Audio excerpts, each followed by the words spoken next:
Hello, everyone, and welcome to the broadcast. I'm newtmechanist, and tonight we're going to be continuing our game development project. Lots of debugging tonight. Had a little bit of a delay getting the streams rolling again, but we're back, hopefully forever. But I see we are already joined by several folks. Hello and welcome.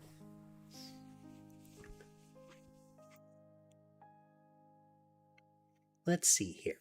We have Sky and Ember snuggled up together across from the keyboard. We have Sammy passing through by the bed. And I don't know if it's Mason. That's got to be Mason on the gray blanket. I added a blanket there because Mason often would lay down on the bed just off camera. I will need to pull it down a little bit to see if he'll stay on camera. But you could see he walked off probably to lay up next to the pillows. And then Sherbet is in the little hutch by the window. Oh, but yeah. We will be back into code today. For those of you that recall, or that don't recall, hey there, Battlestick. Let's see, we have... Just to do a bit of a roll call here, Zane came in earlier. We also have Battlestick and James and Cheese. So last time what we encountered was a problem where the targeting logic was acquiring a new entity when it shouldn't. Now, we still need to scrub down the target random enemy logic so that it is truly like one time until you reset it kind of thing. But the thought is that perhaps in the pooling logic, when it is reusing some of them, or in the cloning logic, that we are getting essentially duplicate references. Personal issues, Cheese.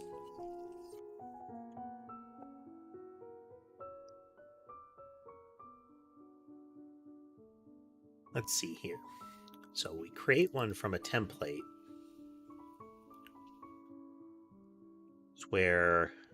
So we have enough of them. Then we're going to take the first one and we're going to apply the template. This might be where we're getting one of the issues. Because we need to make sure that when we're done with one,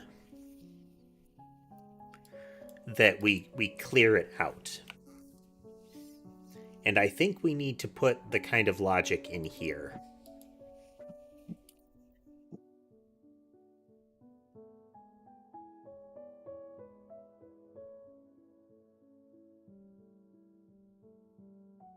So let's make sure in the targeter that we have cleanup logic here too.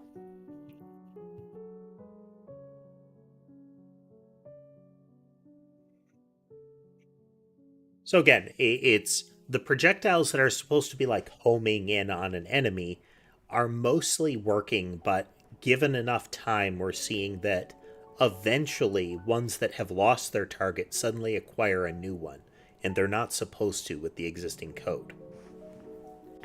And that's a problem. I also want to change the naming convention for some of this. I don't like entity we have remove, and that's...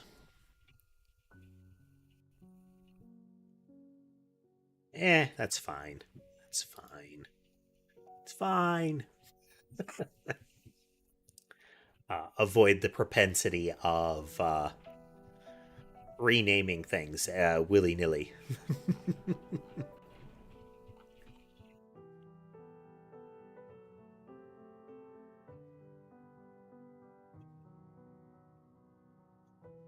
So this is we're listening for the entity that we've got to trigger remove.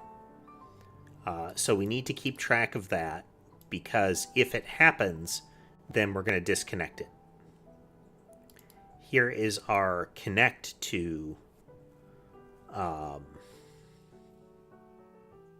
So this is where we set it up.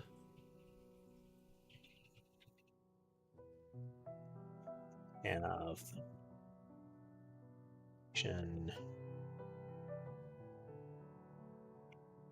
duplicate that. We're going to add a disconnect. Take that.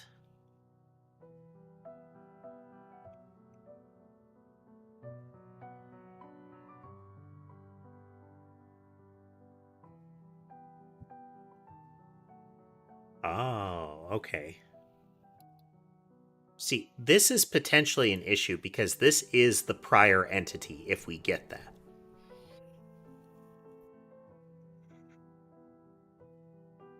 Hey there, Ice Drake. Welcome. And I see we also have somebody over in the short form joining us with a name I can't read.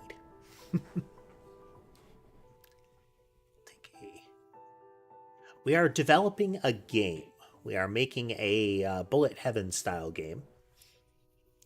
And right now we're doing some debugging on like homing logic on projectiles. So right now this is saying we've got an entity to remove.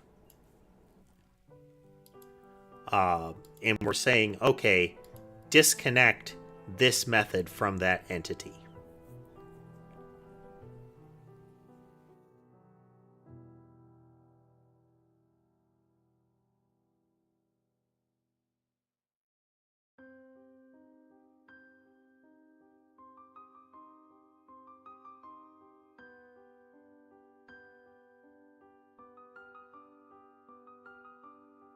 So this is the one that we're dealing with here.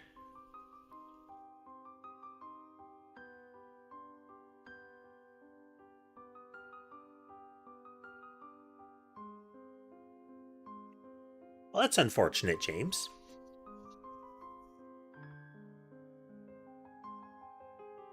Okay. Yeah, I feel like switching to the piano music was the right thing to do, James. While I do enjoy the energy of some of the other music we used,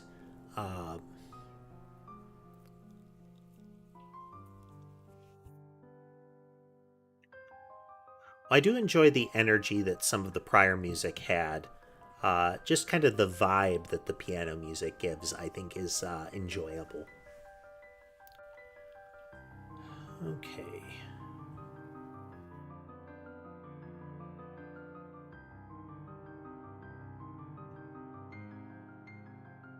We set the entity.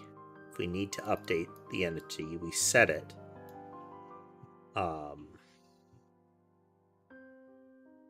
Using the existing entity we have. And then we're going to connect the entity remove me here. Which will use the existing entity. I think we should be using the existing entity here as well.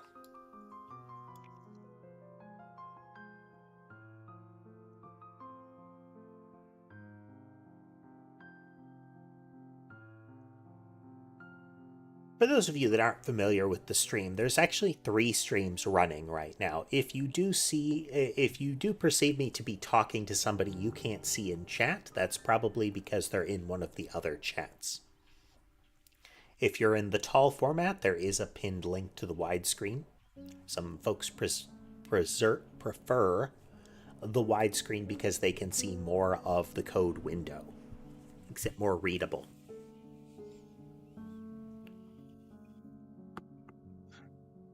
So we disconnect when we get the remove me.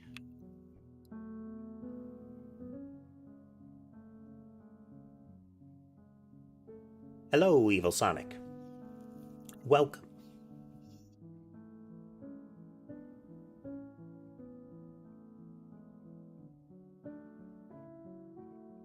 So we need to make sure.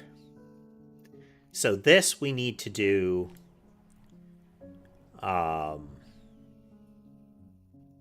So we disconnect the entity remove me. That will use the existing entity. And then we are going to do that.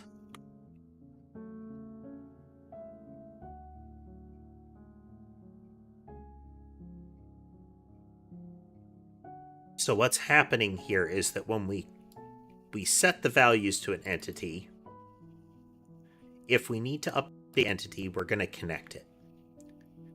If we've connected it, we're going to... I'm sorry, when we connect it, we create a linkage between that entity's remove me signal and this and the function for the remove me happening.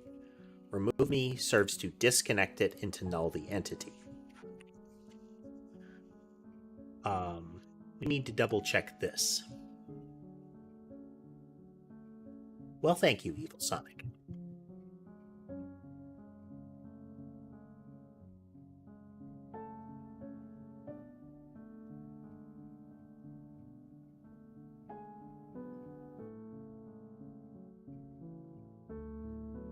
Entity null might be a problem.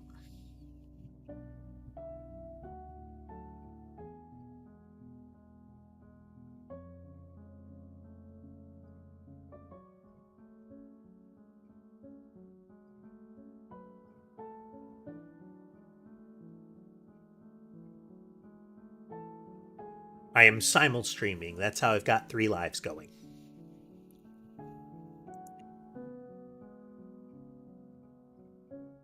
Oh.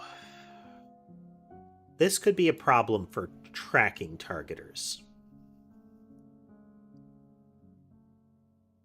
Tracking targeters have this concept of losing the target.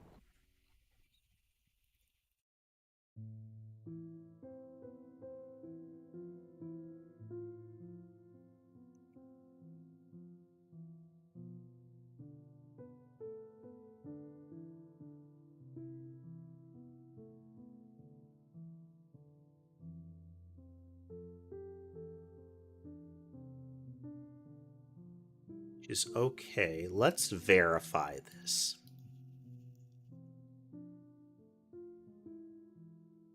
I mean, we're going to see if I broke anything. Oh, the mice aren't moving. Oh, that's because we don't have any blobs for them to home in on.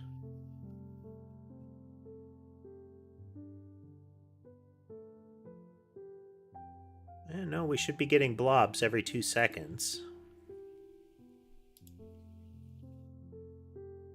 Yep, we're getting enemies.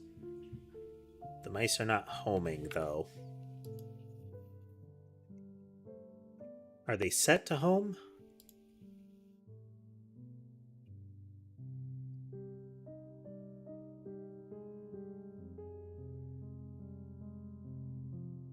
Ah, they are not. They are not.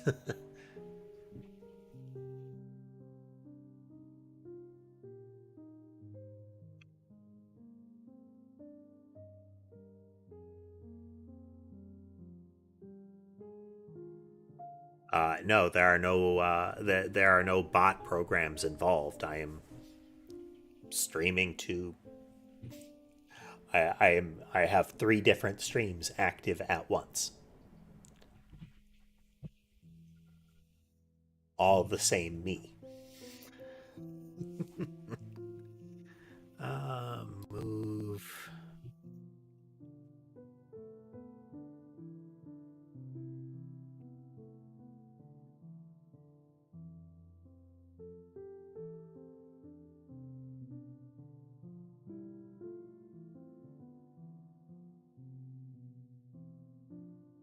Okay, that's being called correctly. It removes the entity, it disconnects it, it sets that it's lost target.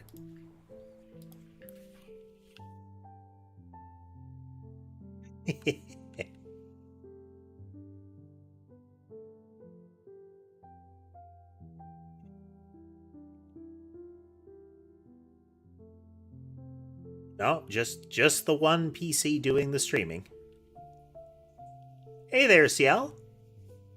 Oh wow, bunch of people swinging through. Haven't seen you in a bit, Ciel.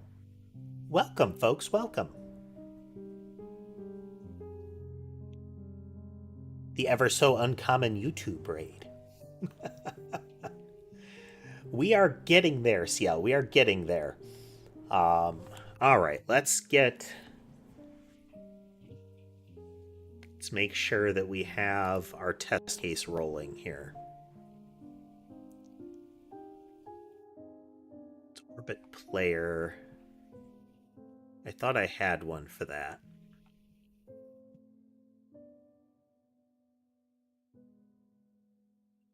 Let's see, load movements, right? Move to player, move at enemy position.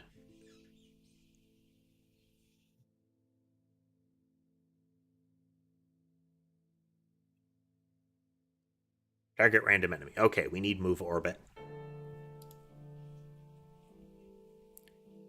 We're adding 3 of those. Okay, well, they were there.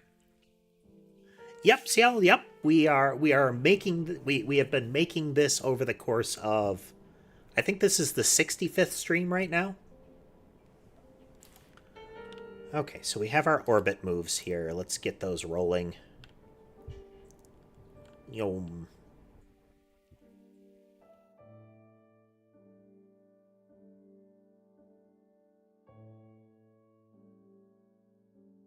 And we need more of them firing at once.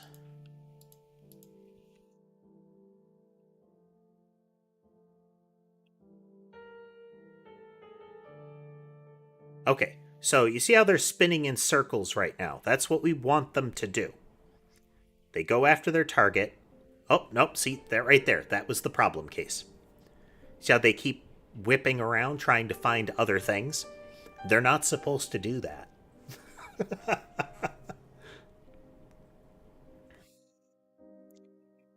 So the logic that's supposed to be happening is that when they're fired, they acquire a random enemy target in the field somewhere.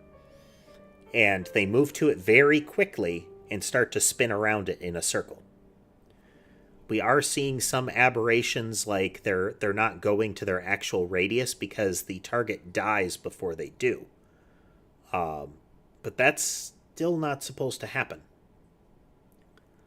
For those curious as to what these things are, these are wind-up mice.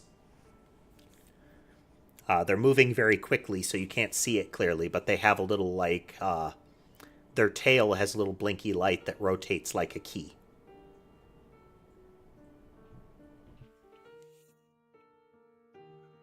But the hook of this game is that all this stuff is modular. So right there, I took off the circling movement. Now they just home out in big swarms.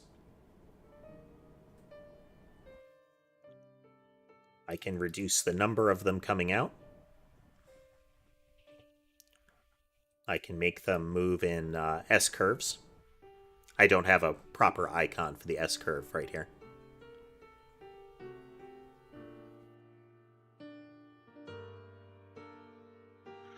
We can make them move out in a spiral. This will be weird because they home out in a spiral.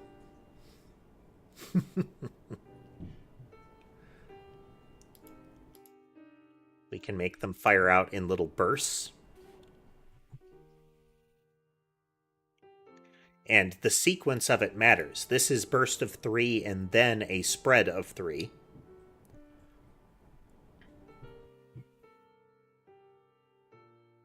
So if you watch, this is one arc of 3, one arc of 3, one arc of 3. So 1, 2, 3, but it is a burst of 3 and a fan off of that. But if I do a 3 and then a spread and then the burst, it will be 3 low, 3 middle, 3 high, instead of low, middle, high, 3 times. So this is kind of our gimmick that we're working towards. Is to make it so that when you level up, you get one of these little upgrade cards that you slot into the... I just noticed that it's their movement direction when they've lost target can cause them to spiral, which I'm not sure how they're doing that. But we can see them, like, reacquiring targets still. Alright, so let's look under the hood further. Targeters don't have a cleanup operation on them.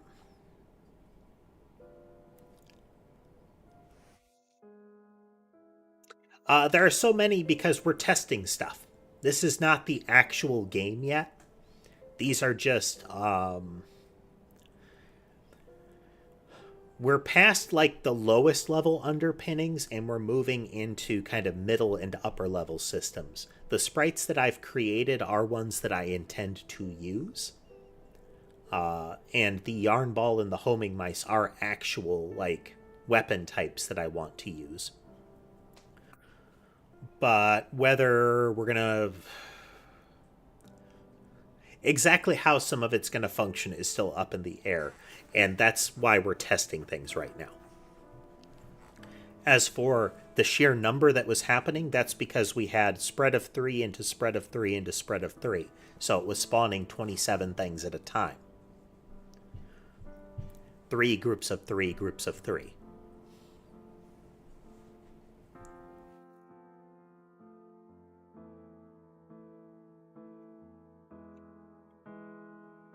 I'm a cat-reminiscent droid. And I'm taking a drink of water.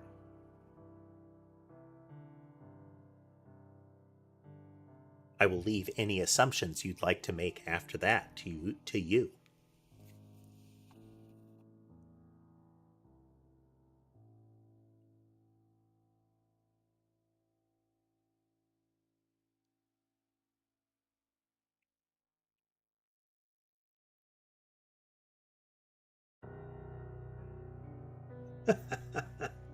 Hey there, Natalie, and welcome.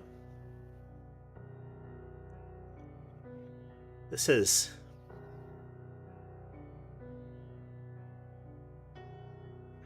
Wow. Let me see here. Just a moment.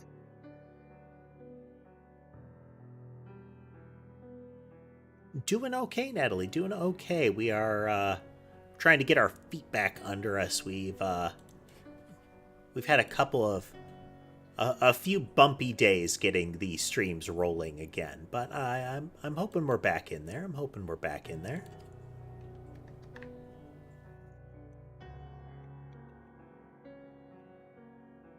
Come on, come on.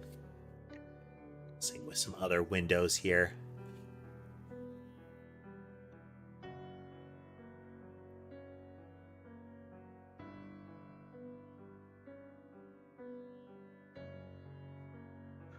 And hey, J Gamer.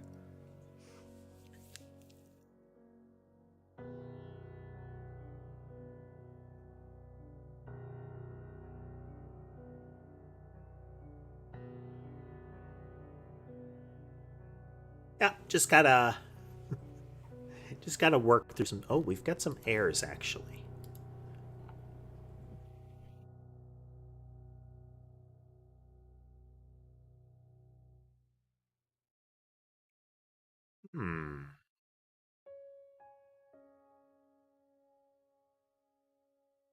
Interesting.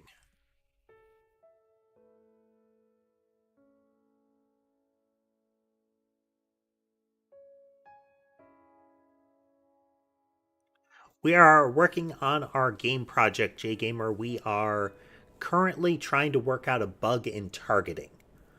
There is logic that is causing things to retarget, and this is potentially a clue. We are getting disconnect calls.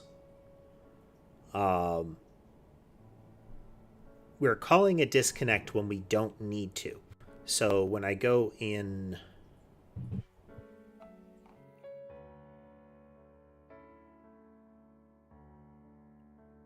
Like, this is getting called, which would be called from here.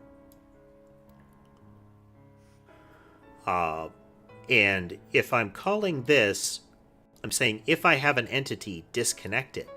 But I've already disconnected it, which means I'm getting this signal from an entity that isn't the current one.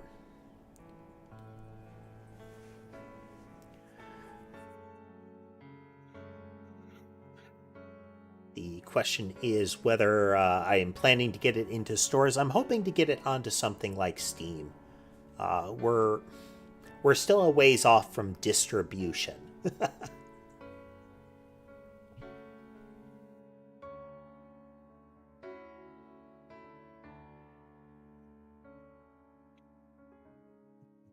Well, hello, Habib. Hello, and welcome.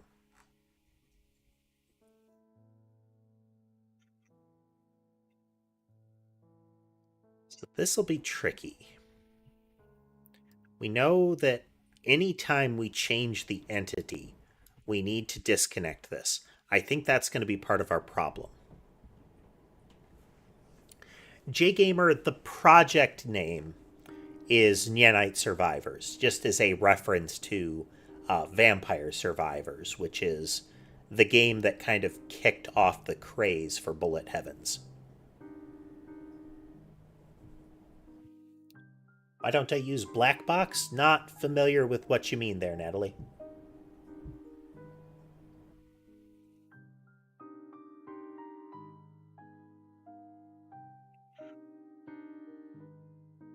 And I get the term, but I'm not sure I'm getting what you're going for there. Oh, no, no. So while I agree that AI has uses and a guidance for it, this kind of application is not where I would want to pop AI code in.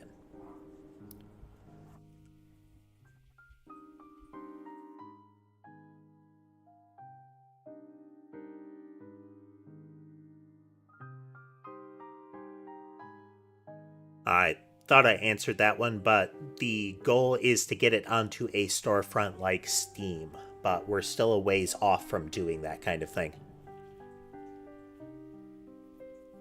Oh, yeah, yeah.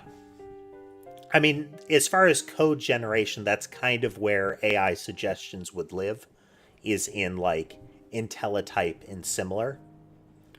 Uh, Unfortunately, at least as far as that use case, is uh, most of this is very custom logic. The whole concepts that I'm working on are not things that I can necessarily just find and reference.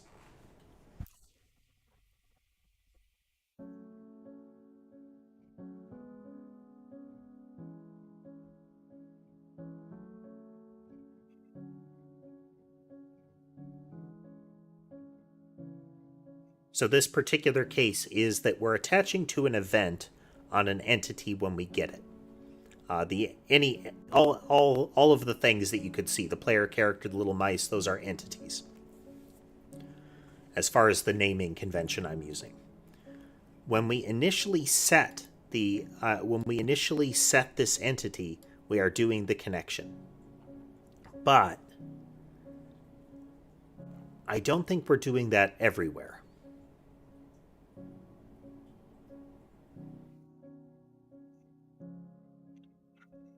Natalie, or is it Natalia? I'm sorry. Uh, I would suggest not using AI code suggestion up front. The problem with it is that it can become a crutch to actually understanding what you're doing. The thing that a lot of folks touting AI miss right now is that pretty much all of it relies on a human being who is already capable of doing what you're trying to make the AI do, double checking all of the AI's work. So even if it just suggests things and you choose to use it, you still need the capability of coming up with and writing that yourself so that you can verify that it works.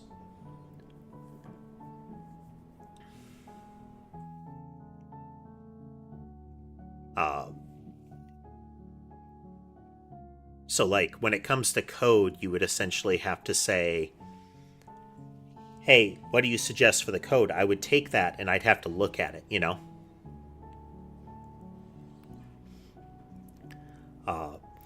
But as for using it to, like, inspire you as, like, hey, structure this for me or spit out something for me, and then you, like, tweak it properly or make it work properly, that's great. But you already need to know how to do it properly up front. Hey there, Tass. So that's why I say you shouldn't rely on, like, you shouldn't make use of those tools immediately.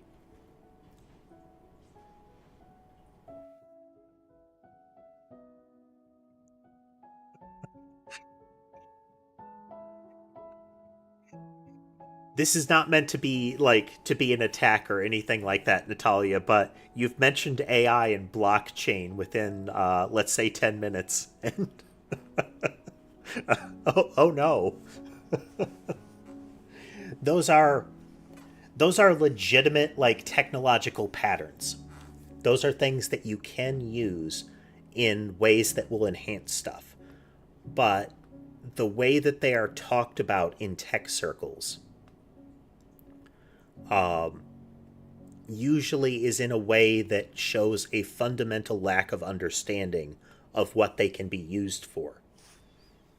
Like, blockchain shows up as, like, a gimmick in a game or something like that when it's not really great for that. Like, people will say blockchain, but they don't have a system that requires a ledger of secure transactions over and over there. Hey there, Rish. Yeah, those two are top to bottom there, Sky and Ember. Sky is laying on Ember.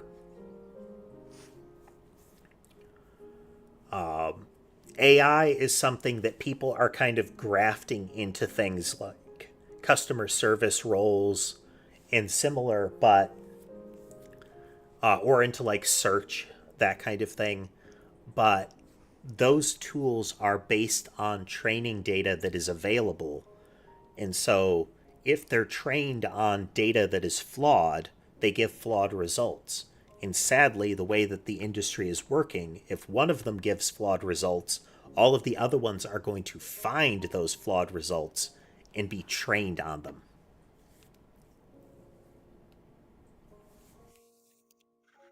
Rish, the language that we're using here is called GD script. FUNC is not a terribly uncommon, truncation of function. But we're using GD script, not because it's necessary, but because we wanted to learn a new scripting language.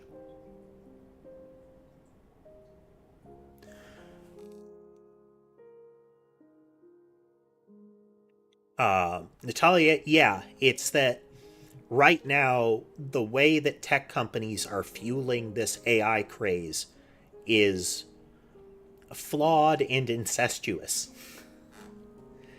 Like the example of AI code. If I in a ethically questionable way scrape all of GitHub and take that code and train my AI on it. Well, thanks for swinging through, Rish. If I take all of that code and train my AI on it, then not only have I trained my AI on the good code in GitHub, I have also trained it on the terrible code in GitHub. If I have done that, then some of the code that AI produces will likely still be terrible because it will have knowledge based on bad code.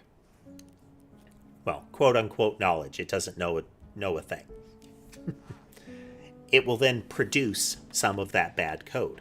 If there isn't a human being on the other side that intervenes and prevents that from going out, we now have bad code probably out there in GitHub, which an AI will consume again. So now there is bad code that is derived from bad code. So it is like a bad code lasagna at this point. And that will keep happening until eventually the average goodness of the code is diminished. It starts to converge on like a bland middle ground.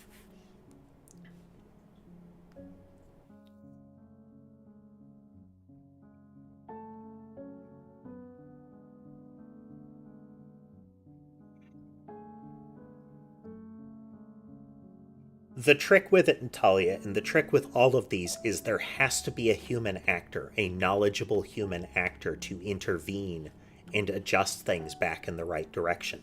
The difficulty with a lot of large language models, neural networks, that kind of thing, is the logic between me pressing the button and saying go or starting the training and the end result is a mess of like floating point values interconnected with each other wildly.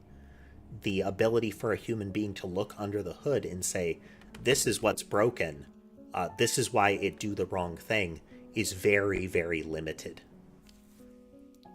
You can kind of tweak the dials.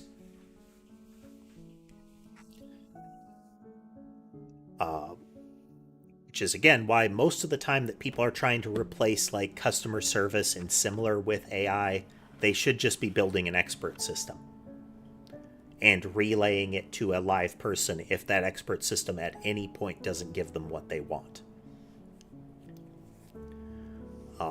Because the expert system can only give results that you have supplied it with. So you know the inputs and the outputs. With a AI, a neural net, any of that, you don't really know the path between the input and the output.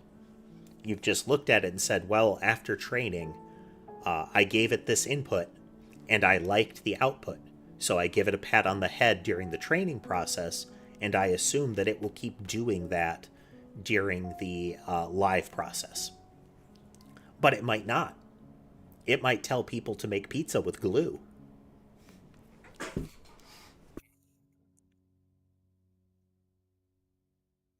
And without a knowledgeable individual to intercept that before it goes out, it will happen.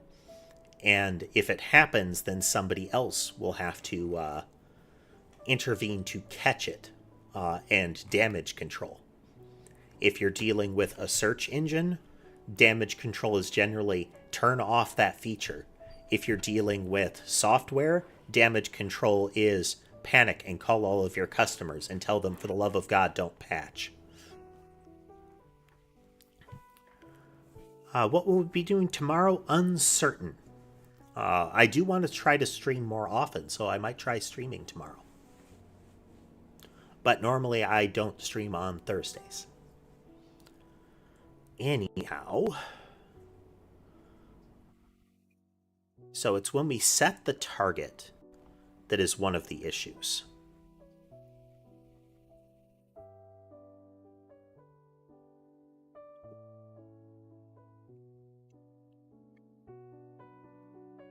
I know of Roblox.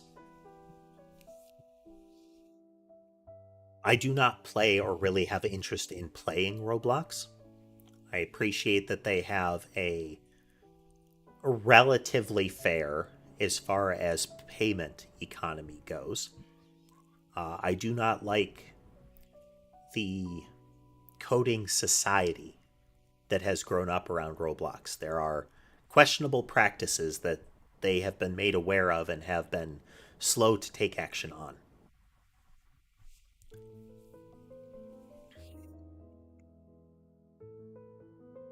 All need to update entity if we need.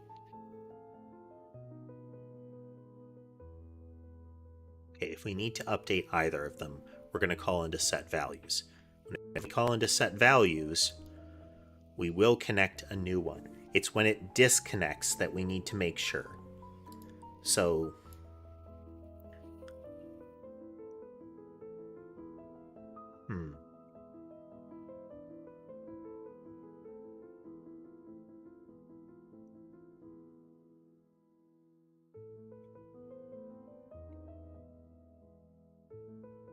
if you're really interested in blockchain, I can't really suggest any information because I've never looked it up myself as like how to use it at the code level.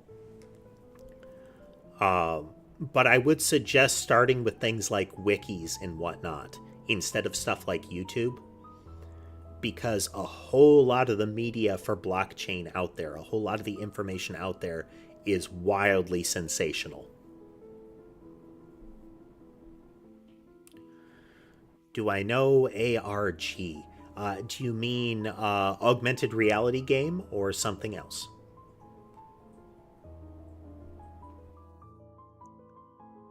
Do you mean, the acronym? Okay. I am aware of that kind of thing. Natalia, ultimately, I would say learn about the technology.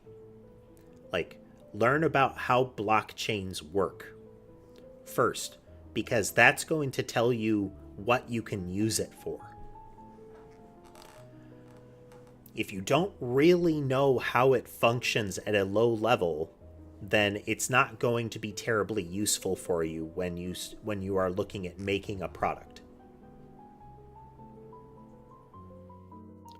Full dive VR. I am aware of the concept of full dive VR. That is a level of technology that I would say that would require a technological leap that we don't currently have. Do I like horror games? Yeah. I don't like survival horror games. I feel like they're kind of tedious. But the concept of horror games, especially psychological horror games, I really like. Light jump scare stuff, I kind of enjoy. I like that little adrenaline hit.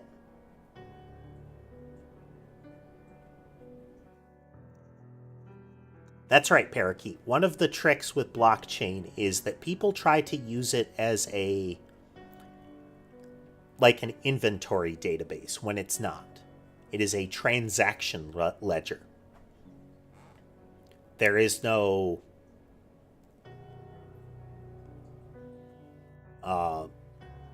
there's no like who currently has the token.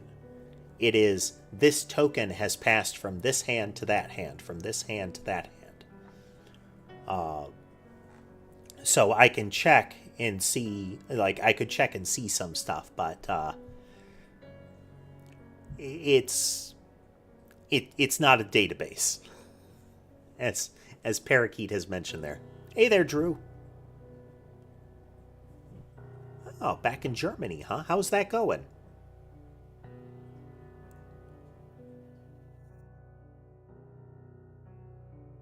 How long to actually achieve full dive? Well, hello from the United States, Andre. Let's see. How long to get to full dive VR? So, from a virtual reality perspective, the only sense that we can really cover in a limited way is visual. We can, and I say in a limited way because glasses are not one to one. They're not. It's not going into your eyes. It's not setting off your optic nerves. It is a screen in front of your face. I mean, technically, you could use scent if you had like some sort of nose plug apparatus. Touch, we have haptics, but haptics are kind of like the most complex haptics we really have are rumble controllers, or more advanced equivalents thereof. There are some things that have like physical resistance, but it is still something that you are holding that is meant to deal with it. That is true. Auditory is the one that we have the closest right now. So the first step would be getting all of the senses actually covered. A way to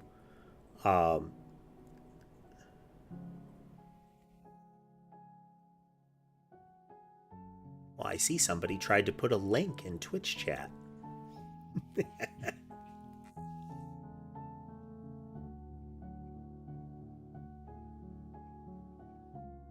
Yeah. And when it comes to touch, we don't have great technology for that. Um, Vision, we actually don't have great technology for because, again, you're looking at a screen. Touch, like, we don't have great technology, and additionally, we have some like counter technology going on. The headset is actually a limiting factor because that is a tactile object attached to your head. Its presence tells you you're wearing a headset, which limits your ability to not discern the eyes as a screen or the headphones as headphones.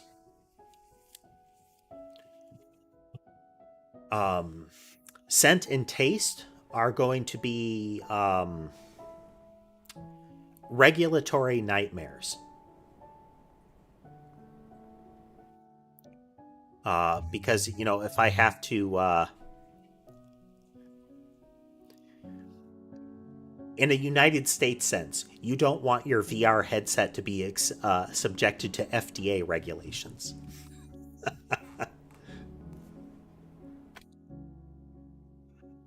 Natalia, you can't see the asterisks in a message usually indicate somebody tried to post a link.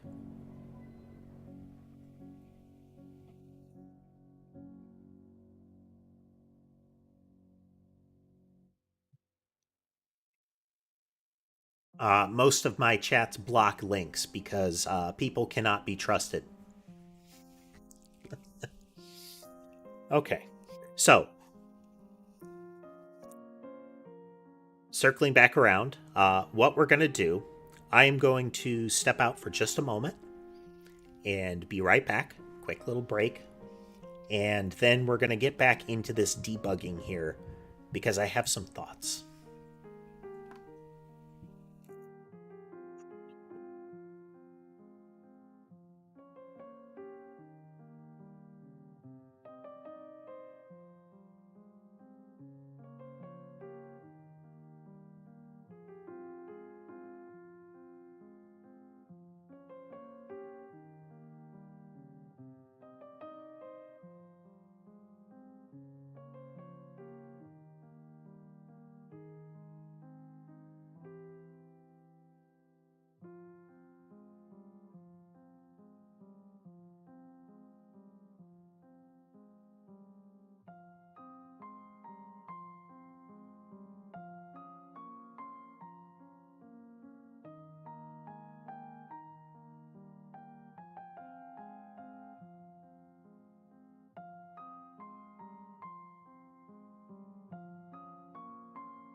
And we're back.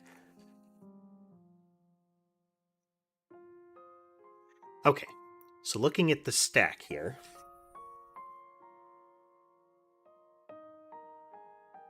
we get a collision on an entity.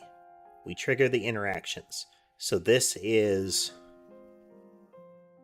We send the remove signal, we get the entity remove signal.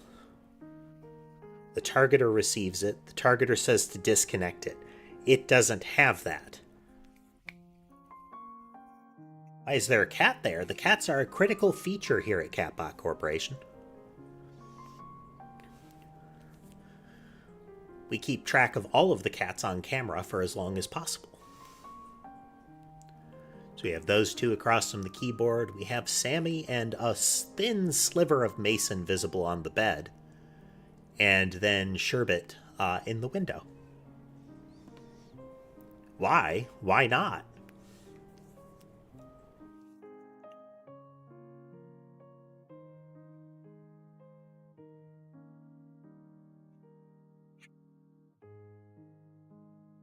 For this to happen implies that this connection is not the same.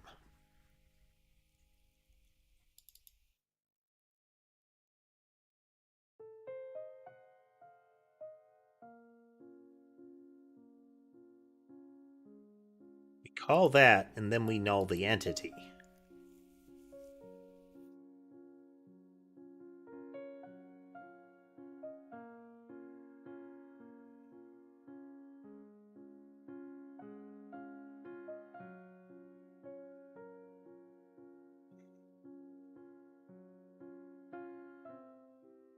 This could be a contributing factor. Or at least this is an indication that we might have some of that problem, is the entity that we're tracking isn't the same one we're disconnecting at this point.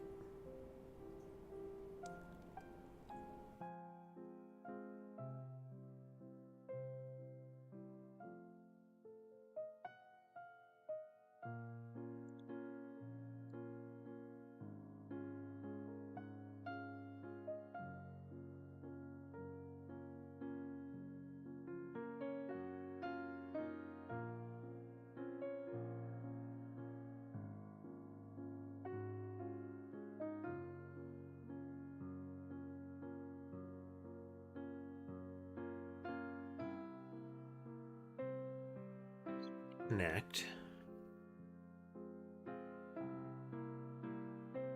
Hullable's object is freed, the connection is lost, but we're not freeing it yet. Do I like trading card games? Not really. I don't mind deck building games.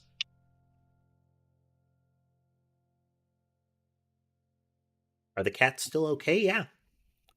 They are. For the most part, the cats are napping while on stream. I mean, for the most part, cats are napping. It's just kind of their general state of being. Cats are small predators, so they spend a great deal of time, resting in short bursts of time, expending a fantastic amount of energy. With domestic cats having a little variability in there because they don't have to spend so much effort to get their food, they sometimes have excess energy. By sometimes, I mean all the time. But that doesn't stop them from liking to nap.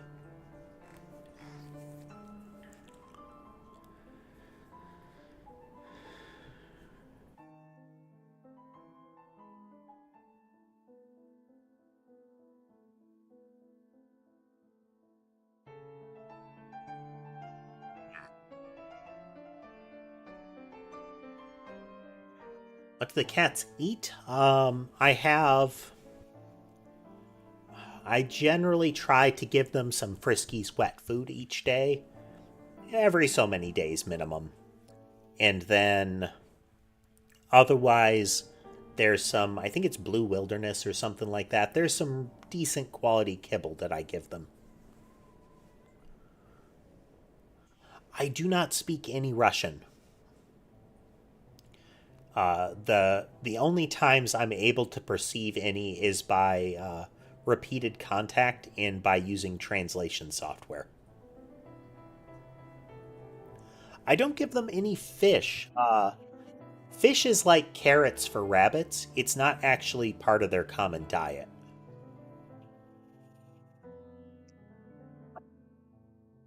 Like, rabbits will eat carrots, but they're generally bad for them, and it's not the common food of the rabbit.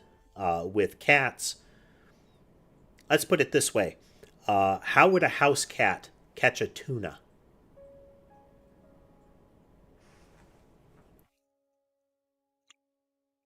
Let alone like a salmon.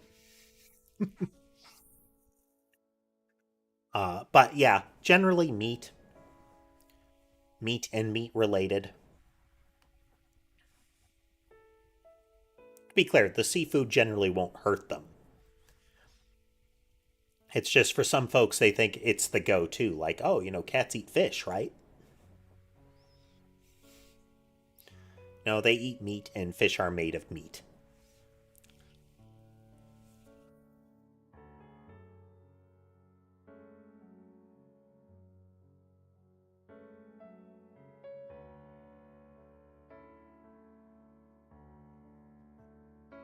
One, yep. Let's try this a little bit differently.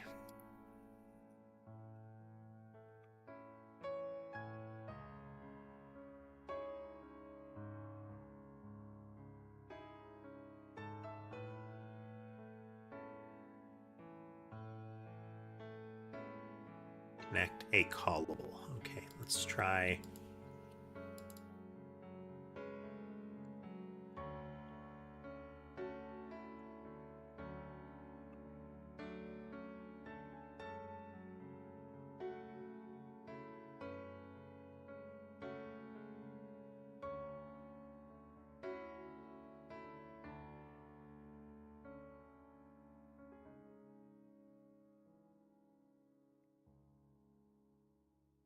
Let's see. Most of them like the wet food. Sky actually prefers the dry food. Sherbet's actually kind of a chowhound for how small he is and how trim he is. He tends to be very enthusiastic about getting to the food dish. In the same way that Sky only likes the dry food, Sky doesn't actually like. The ones I have are called churros, not churro, churru. Let's see, how do I describe it? If you're familiar with Go-Gurt, yogurt in a tube, it's like that but made of meat.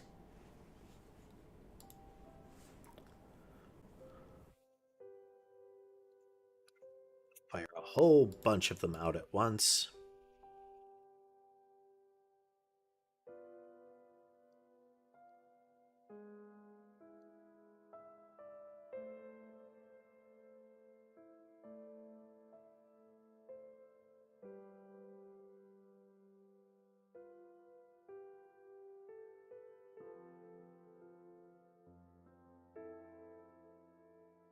I think that might be what it is that it's weird, their vector is rotating.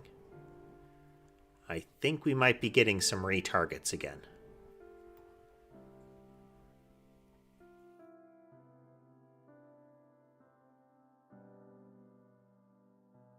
Yeah, right there. Those guys retargeted.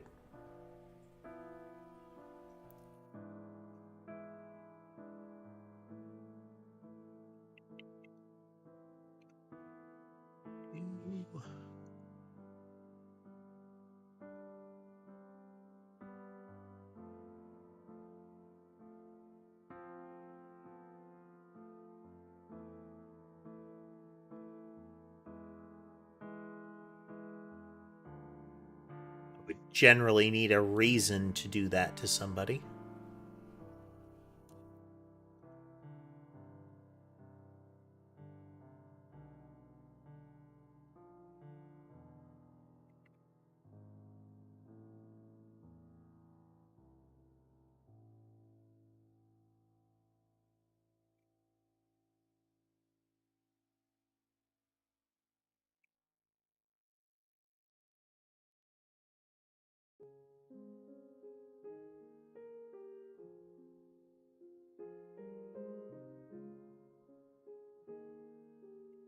There's definitely still retargeting going on.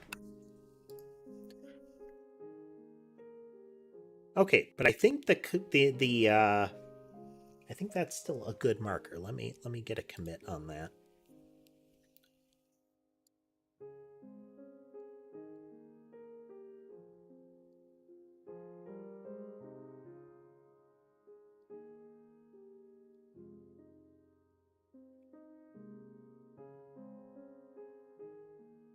There.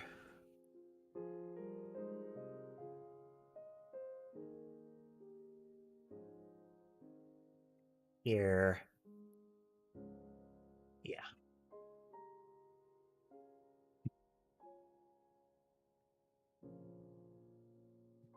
Okay. This is correct.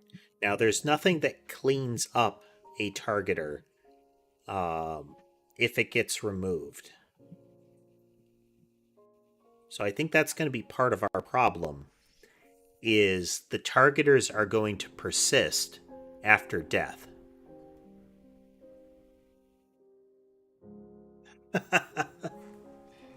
Yes, Andrew, that's actually one of the inspirations for this system. Here. So this is the default weapon. This is a weapon by default. So this mouse tracks its target when it emits. It picks a target at random and it homes in on them. You can see them pivot there. If I then take this, it fires 3 at once.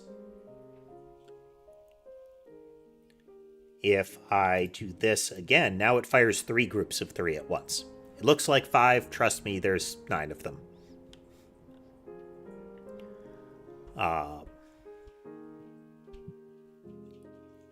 Then, if I put this one in here, this makes it go in a burst of 3. 1, 2, 3. Waits a second. 1, 2, 3. If I put the fan after the burst, we get like bottom, middle, top, 3 times in a row. If I put the burst after it, though, we get 3 in each of those spread directions at once. So 1, 2, 3 to down, 1, 2, 3 middle, 1, 2, 3 up. If I put this one, this will make it rush a target and then orbit them at about 2 squares out. If I put a whole bunch of them here, we'll be able to see our issue, but this is how we can tell for sure that retargeting is happening.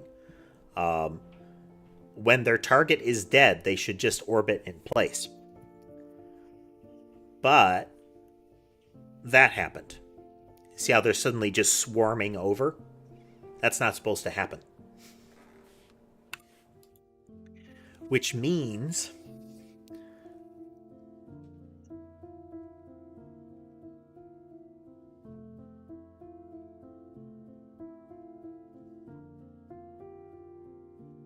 hello, Nightmare. Which means I think there's a problem in the pool logic. But what I would like to do is have a cleanup function in here.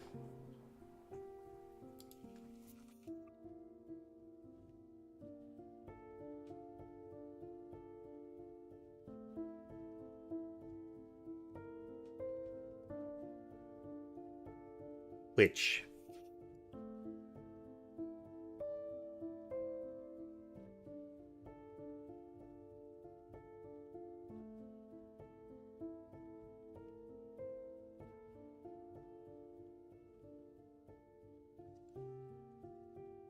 we're going to sub-function that.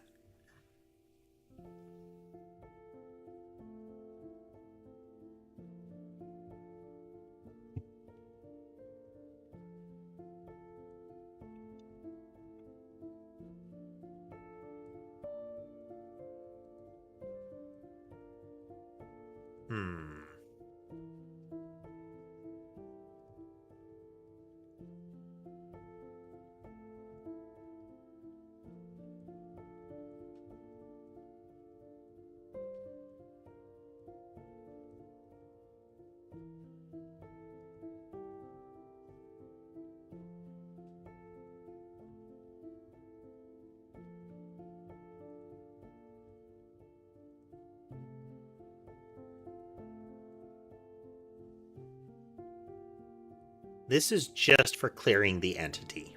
Let's...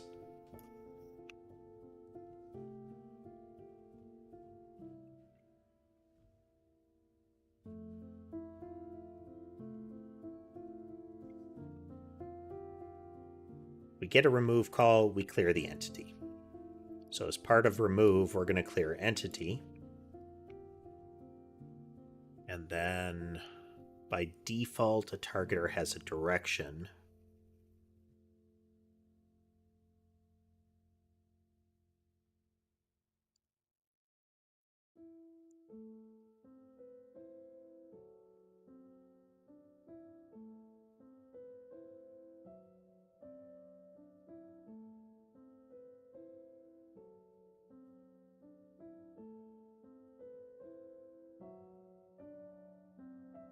Okay.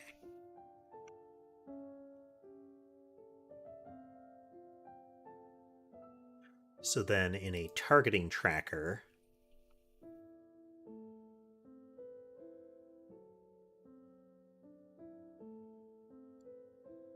this is the entity remove me function, but that's not really what we want to override anymore. We want to override clear entity. Well, we want to extend clear entity. So we're going to call super on it. Then we're going to set lost target.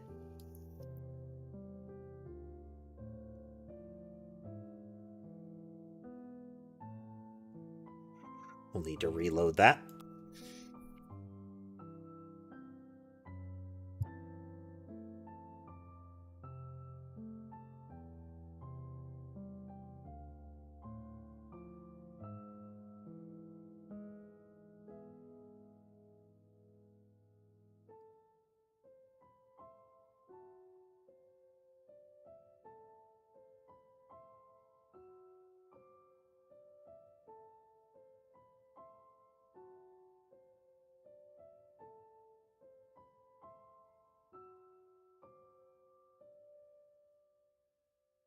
Is functioning, it would seem.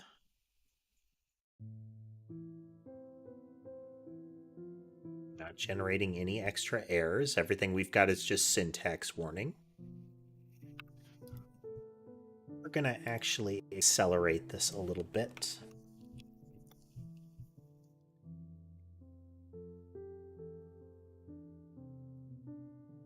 One hit to remove them.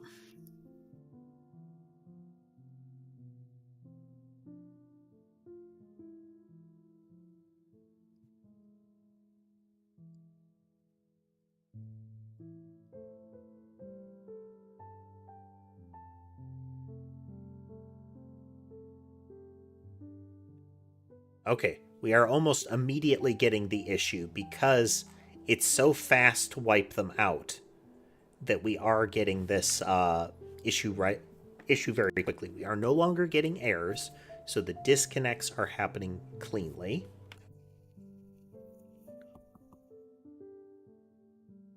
This is good.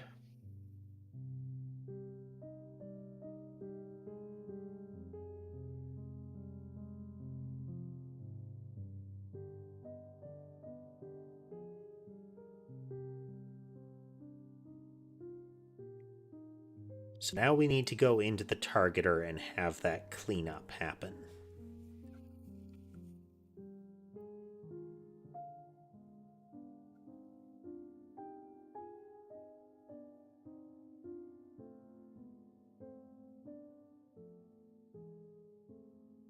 So by calling this, we are going to set we're going to set lost target to true, which should prevent further reacquiring of a target.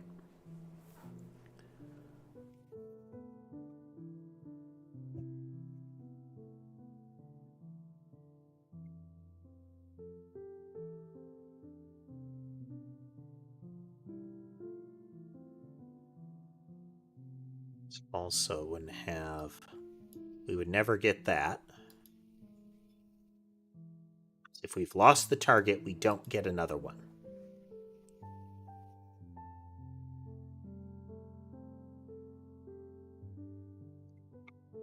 So when it goes into the pool, if it hasn't lost target yet, I wonder if that's the issue. So thinking through this, if an entity is removed, are we actually freeing that properly? Mouse is sticking around.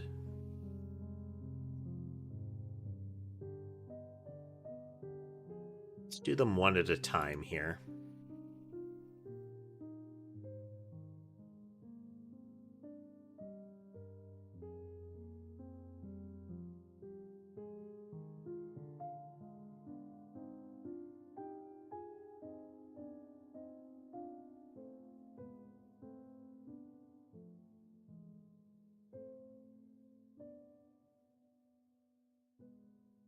We're observing right now. What we're watching for is any of the mice that are visible to, because the blobs are moving in a straight line and we're not moving, that means all of the mice will move in a straight line towards where one of the blobs is. So we won't get any curvature at all. If we see a mouse start to curve off target, that means it has retargeted.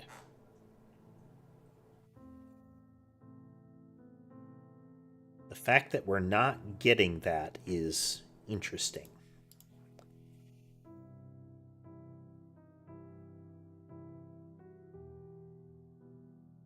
Right there.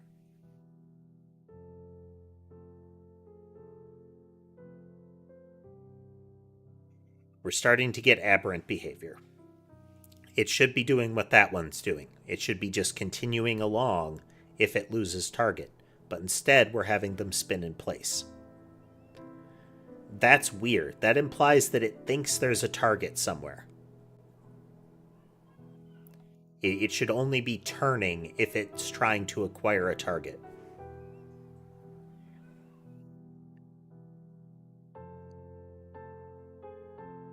Which would imply that its entity is still out there. The thing that it's tracking still exists.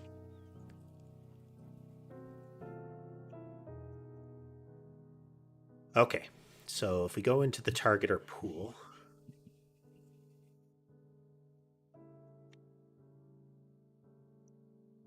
man, 2 Twitch bots today.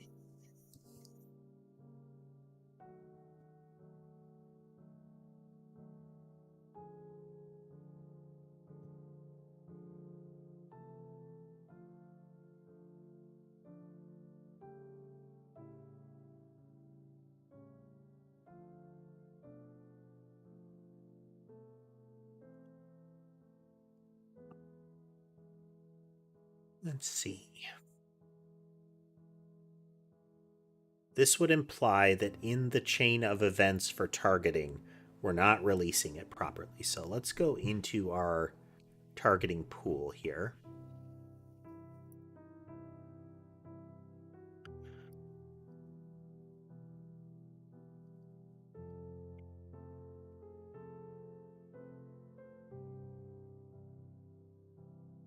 We're going to call remove. By default, remove will clear the entity and clear the direction. So in a targeter, we have apply template.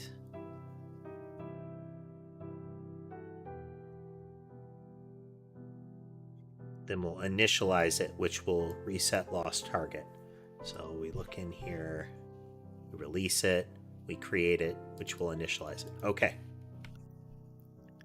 This is an extra step we weren't doing. We're making sure that the targeter is reset.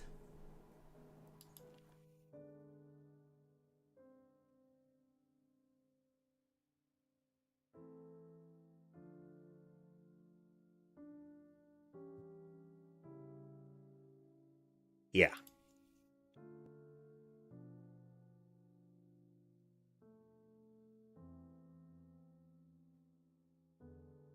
Okay. The thing is not that we need.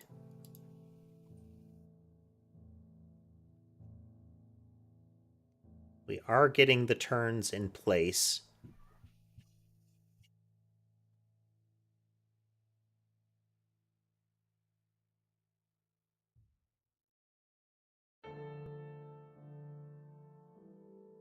That was a retarget.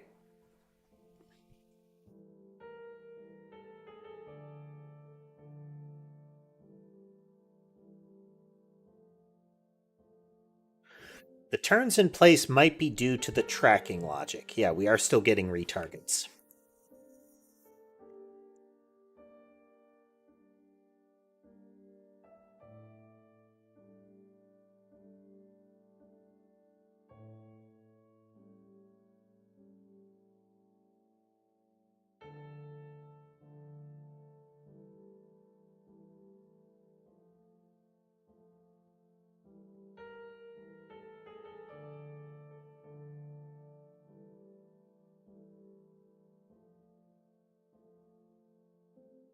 This should not be able to update.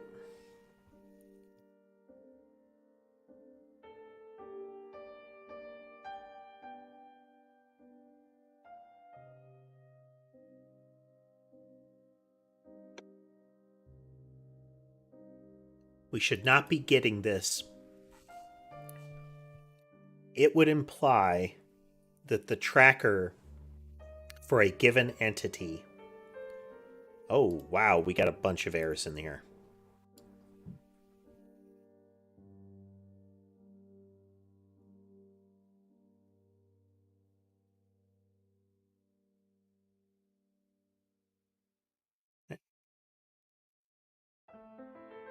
Okay, this has circled back around to us getting that. Let's...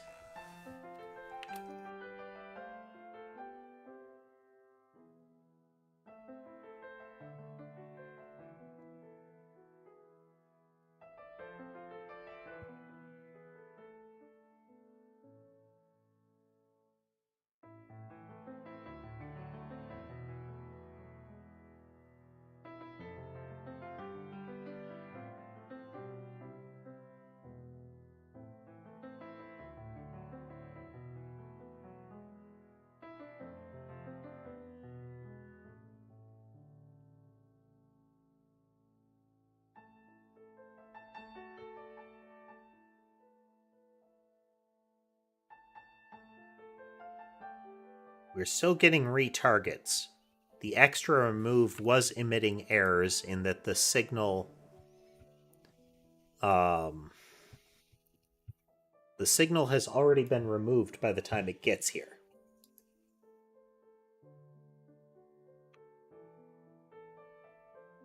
Hey.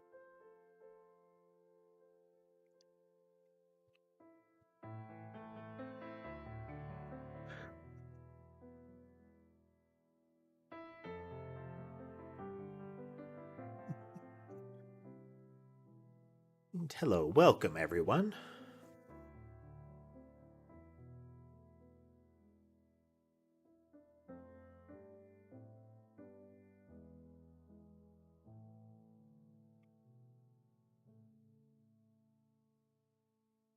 Should have this in here. If we don't have an entity, don't try to get its direction.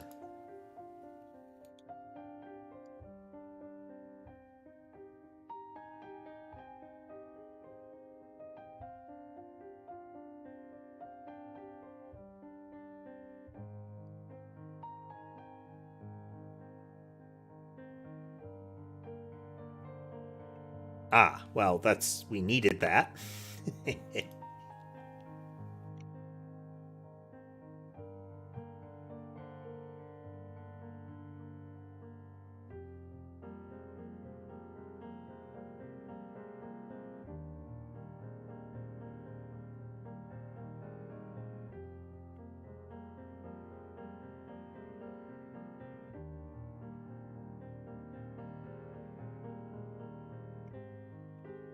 This is technically wrapped up in this function already, but...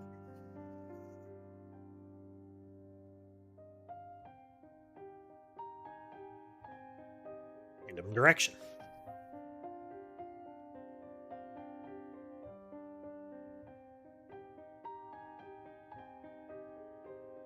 Many at once. For those joining, we are working on some debugging. They are not supposed to spin in circles like that when they get to where the entity was. That's an indicator of the problem. That entity is not going away properly.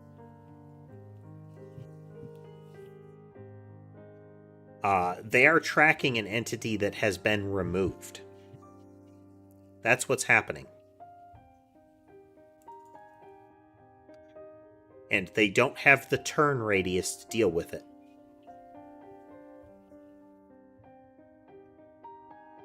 And as soon as that entity gets recreated, we have over... so for those of you that can see the numbers, there have been 401 blobs created total, like actually created. And there are currently 130-ish blobs in the pool. Well, this many entities, which are like bullets and blobs. There's some different cues and such going on here, but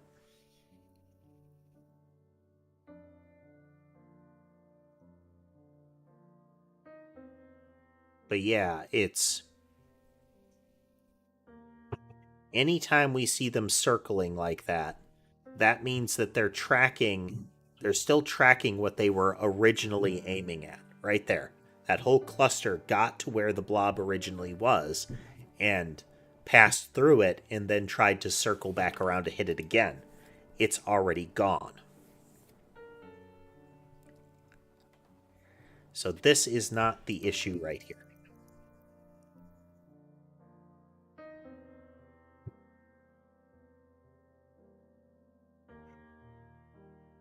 It would imply that the remove me is not being triggered when it should, and not being cleaned up properly in any event.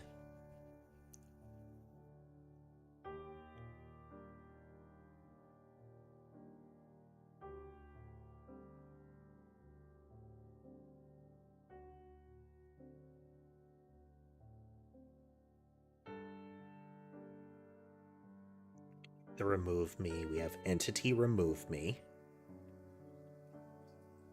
By default, that clears the entity. Then in the targeting tracker, when we clear the entity, we disconnect it, and then we set that we've lost target. And when we disconnect it, when we call the super function, we null the entity. The entity is gone now. So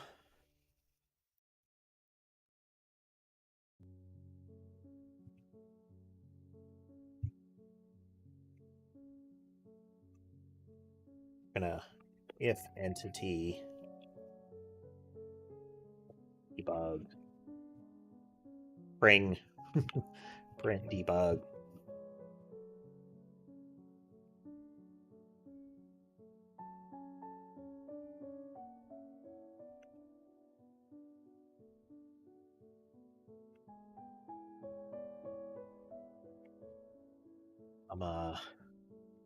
be alive.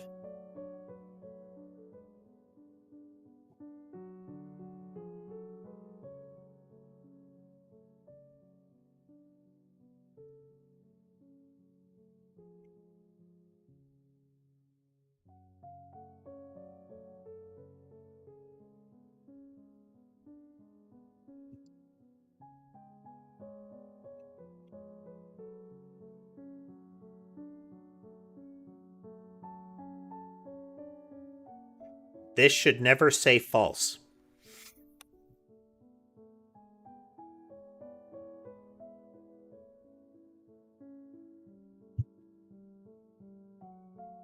There's a false in there. We're getting falses. Okay. Set direction should not happen if the entity is missing. I'm sorry, if the entity is already dead. If this has been set to false, that means that entity has been removed. But what that should mean is that there is no entity uh,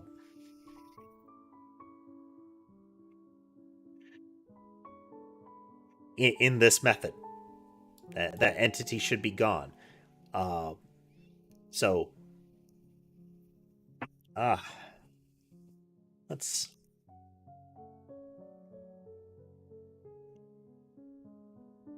assert entity is alive.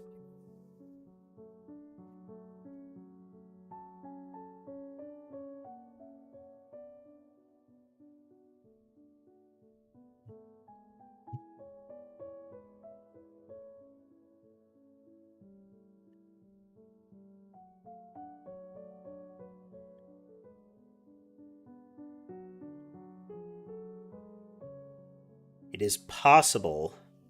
Yeah. We have an entity, but it's not alive. Where could we be setting that?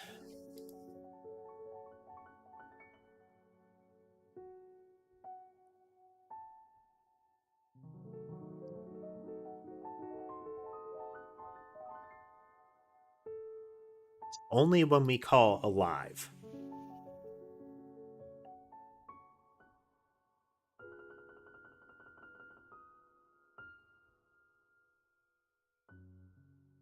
Release all the movements, we release the interactions.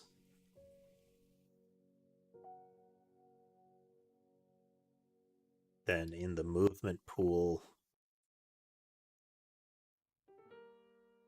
we release the targeter when we do that.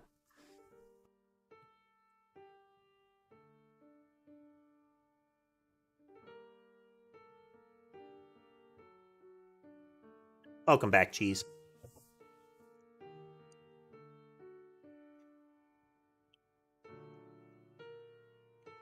If you haven't heard it, our plan is to fix this issue.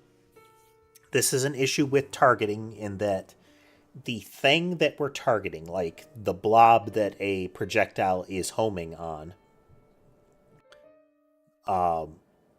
is in this particular case never supposed to be updated. Once it happens once, it doesn't happen again. In this particular case, it is happening again. It's not supposed to.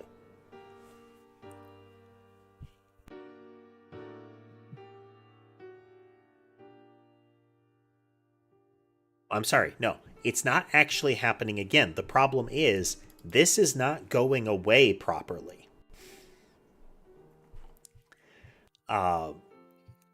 In that we get here, we have an entity, but it's dead.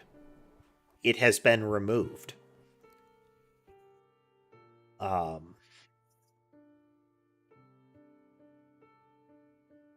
So we shouldn't be able to get here.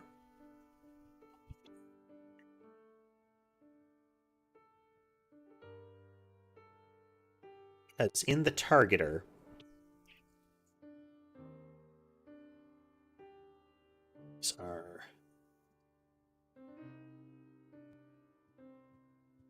need to update direction by default. Should be getting overridden when we're setting it up. Yeah. We've not lost target, or we don't have a direction yet.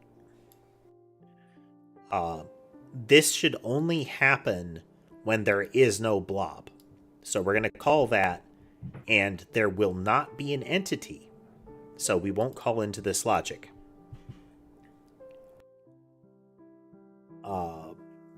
So we have a random direction.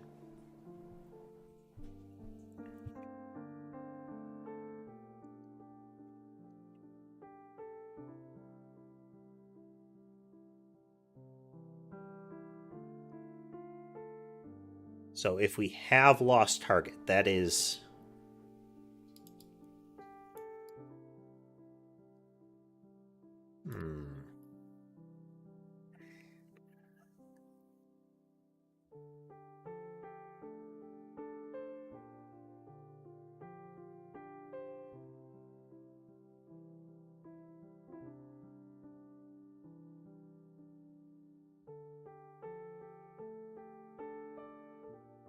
This is actually not correct. So if we don't have a direction and we don't have a target, then we update. If we have a direction, or not direction and not entity. So we don't have an entity and we don't have a direction already set. We're going to update it to be a random direction when this happens, because we're going to pass nothing into, we're going to pass a null into this entity, which will convert it to a random direction.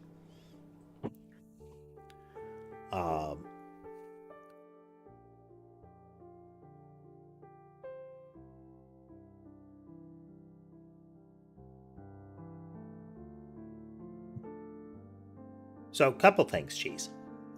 One, this is top down, so there is no actual gravity to deal with unless I want a projectile to go down, because down is down on the screen, not down in terms of verticality. Two, we're working with tracking on an enemy. So it is, we select one of the enemies at random and it tracks them. This is letting us demonstrate the issue, but that kind of behavior is going to be something that exists. So we still have to fix that.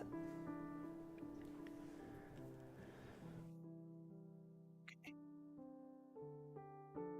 So we're going to put this first.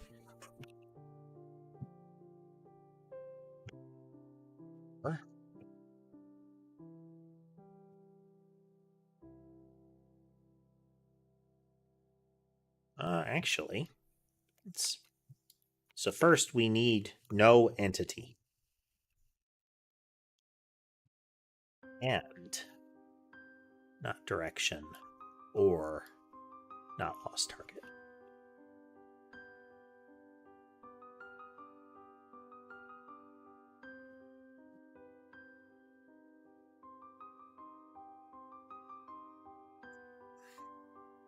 So if we don't have an entity and we don't have a direction, then we're going to get a direction.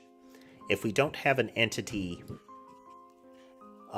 we do have a direction, but we have lost target, then we're not going to update it. So if we have a non-zero direction, this will be false. If we have lost target, this will be false.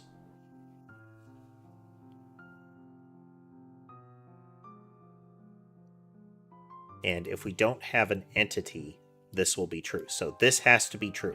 If we have one already, then we are going to update the direction.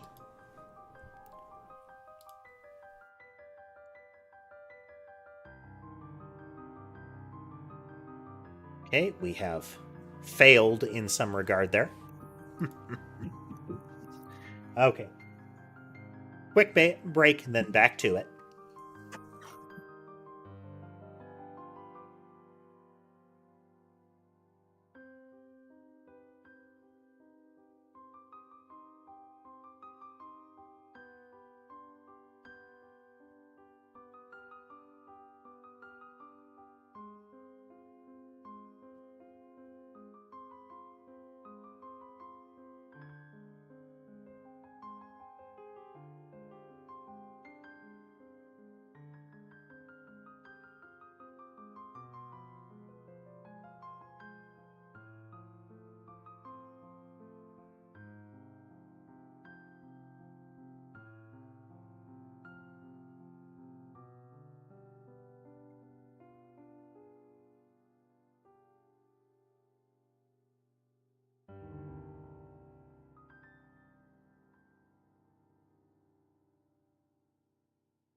Okay.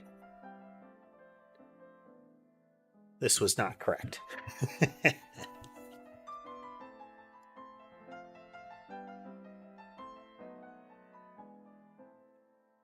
Not entity and not direction. Or not lost target.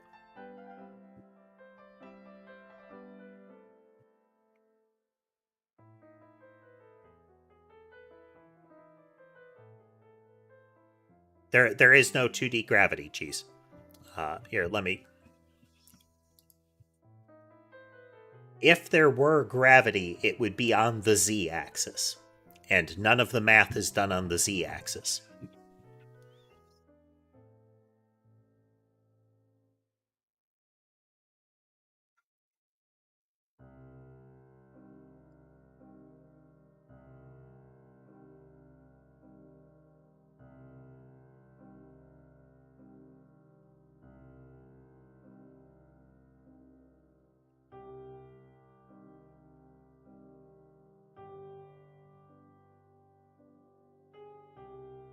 Entity is already dead by the time we get here.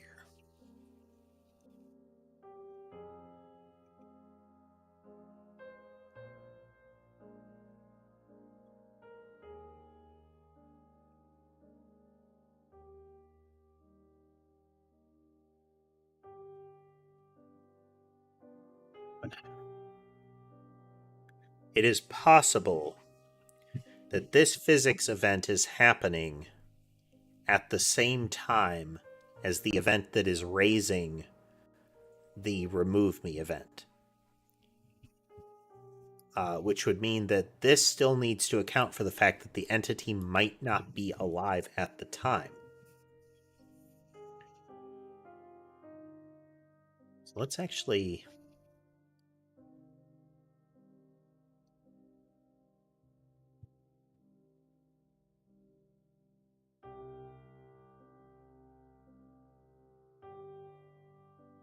spell that in several ways. Boolean is equal to false.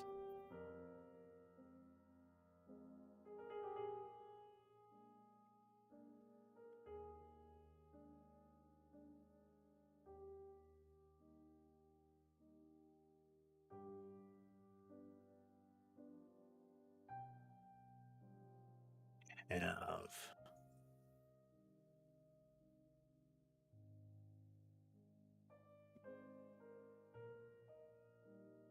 clear entity. If we've already encountered it dead, then we're going to print debug.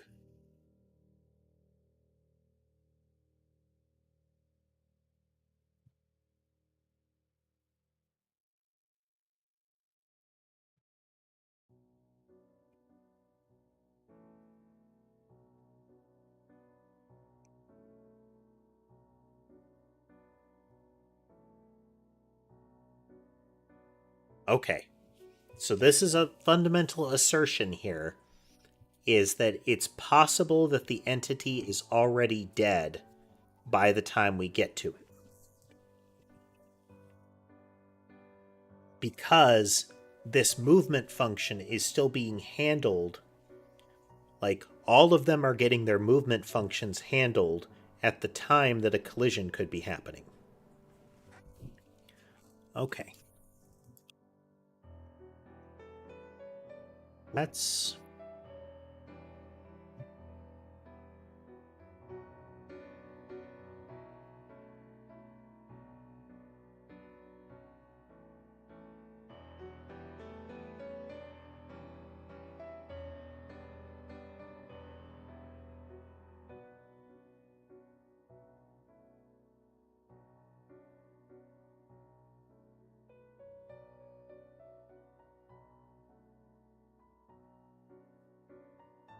all right.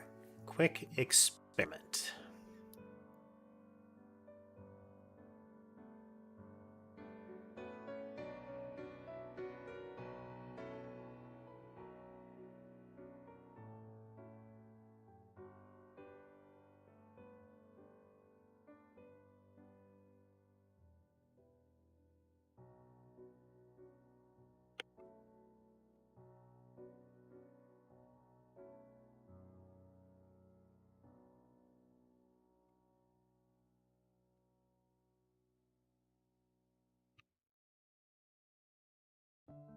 Hello there, Alex. Welcome.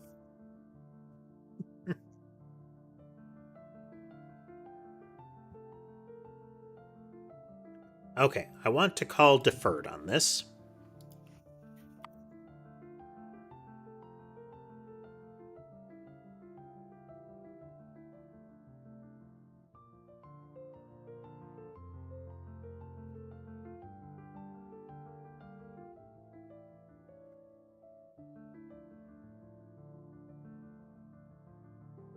All movement is now deferred.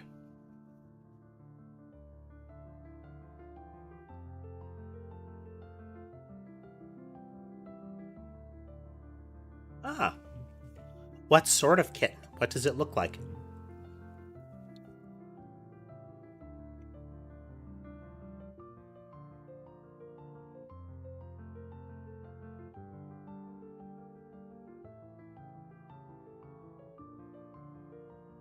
Okay, we're still getting that rotate in place.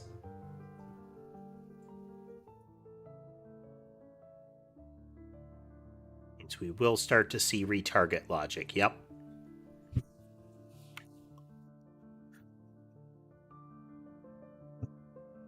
Ah, okay.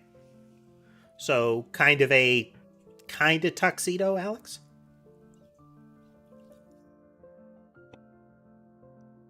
Just with more white than black? Don't know if that's still tuxedo.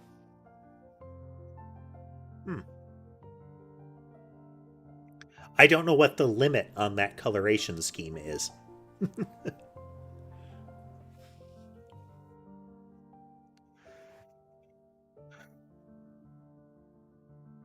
So what this would have done is make it so that the handling of the actual movement would happen later.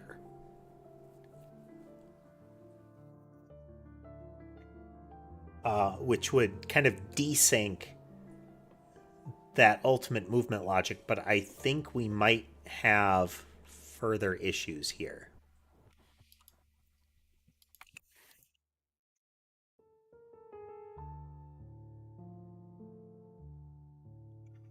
Biscuit is a solid name for a cat, especially if they're really affectionate, because you'll get a lot of that.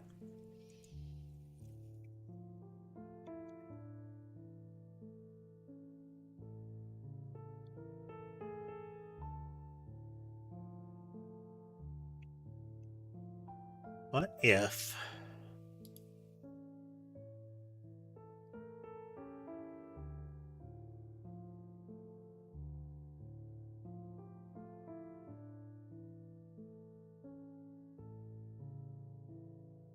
this is the one, handle collision?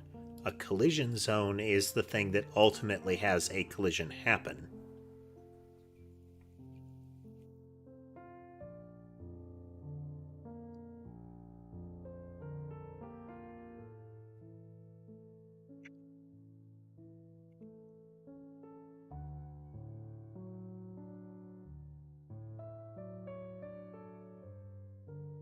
Well, one of the cats got startled.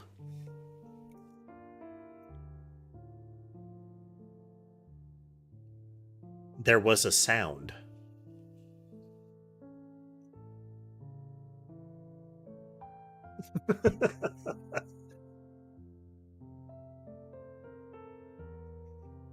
Sammy has noticed, but she's not interested enough to move. Hello there, Isaac. All deferred.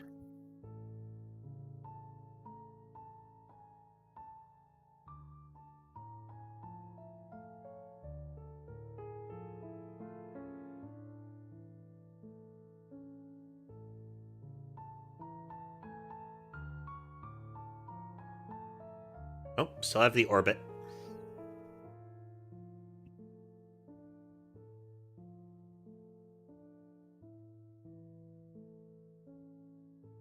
I mean, we might ultimately still need to do what I tested there, but they're retargeting, and that's...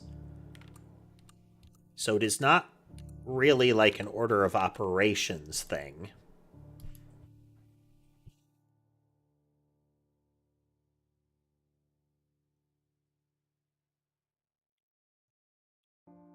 Well, at the moment, it's not. It's that the targeter does not have an entity that is alive.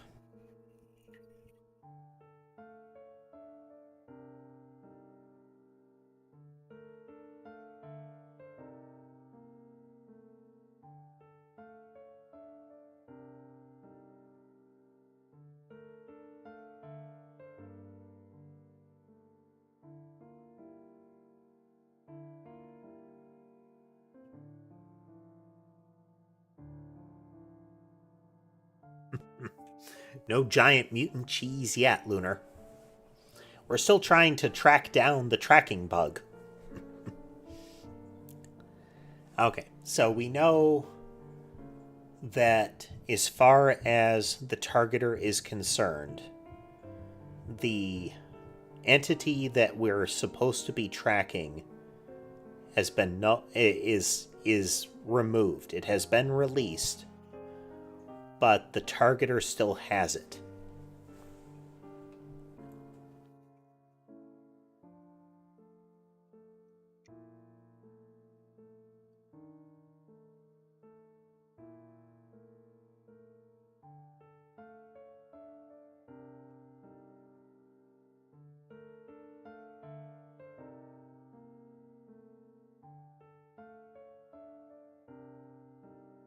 So we have an entity.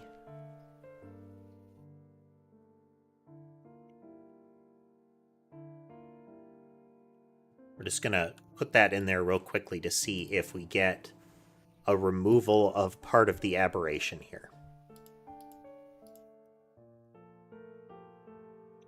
We should still get a mass retarget here, but we shouldn't get the orbit in place.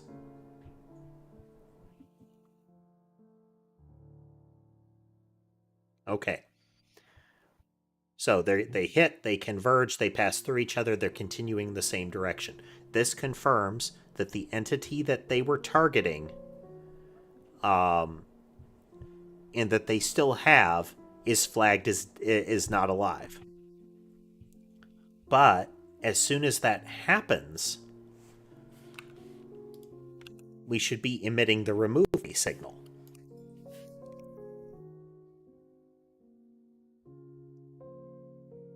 Yeah, send remove signal.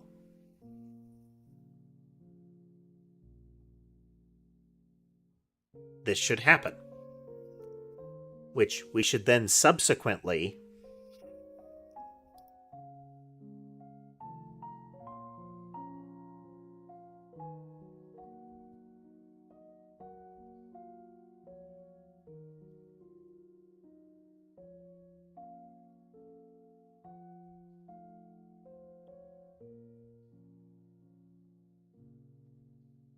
okay. We have send remove signal here.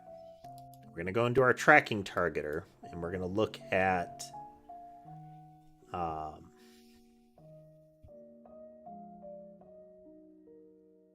targeter, and it is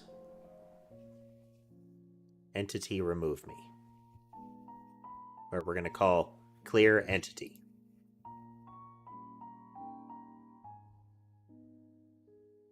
Okay, that was at least a couple of frames before this happened.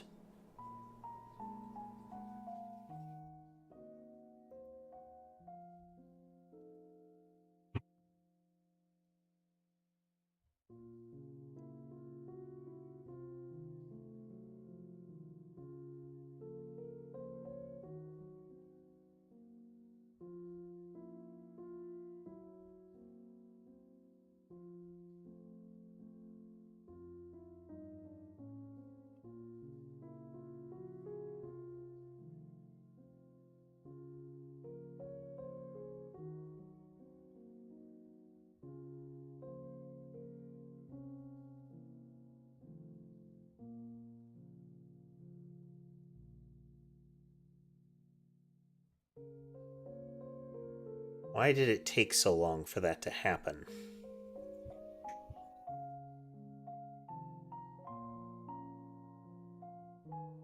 We need to update this syntax anyhow.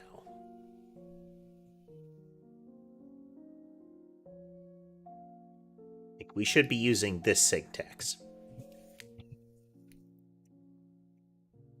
It's signal emit with params, so that we're not passing around a string.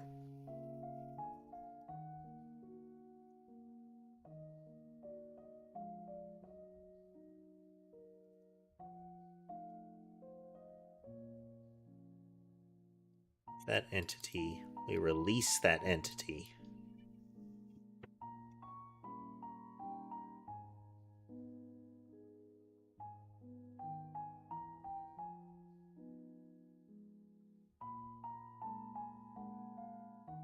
Definitely some stacking going on here. We shouldn't call remove on it. We erase it from the collection and then we release it from the pool. We release it from the pool, it will remove.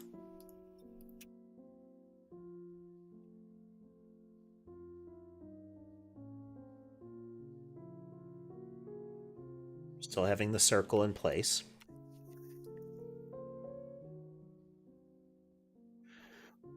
So our whole task had found the name for this model, but this pooling model that we have here, there's some weaknesses in it, and I'm trying to narrow those down. I don't want anything else calling remove if we can avoid it. We want the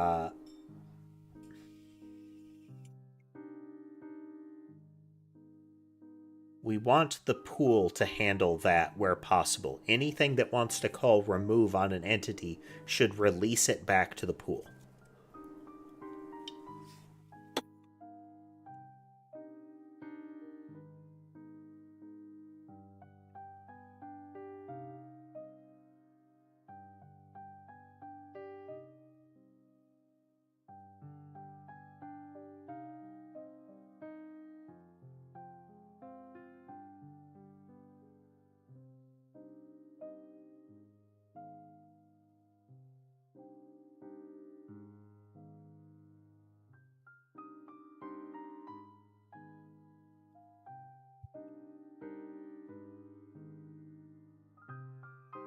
Initialized, we haven't lost target again.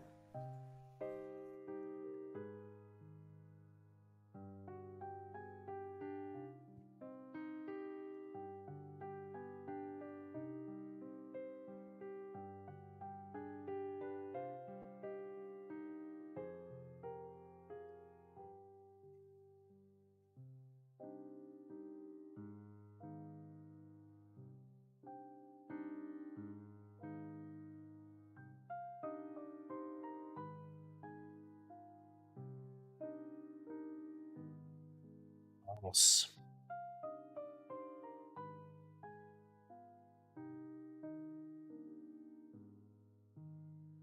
Put this up in all the targeters, though won't really matter for the test.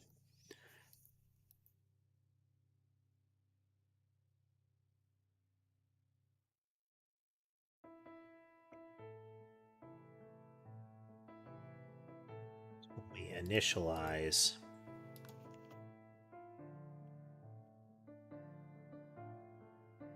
And if we call remove,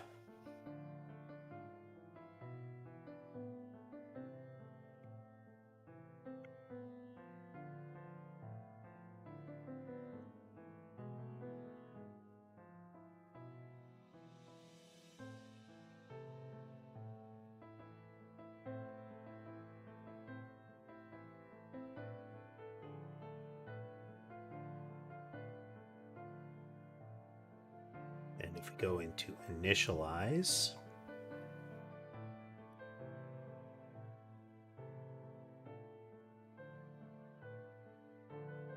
remove called.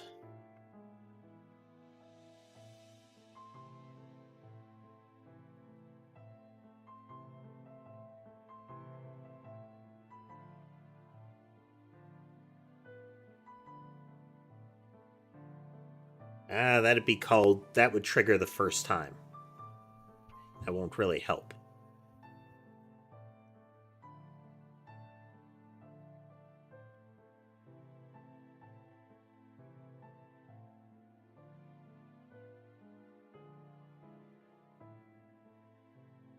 Boolean.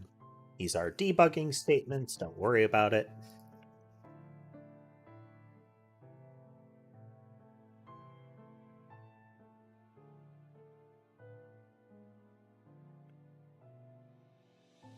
Initialized once and initialized once is equal to true.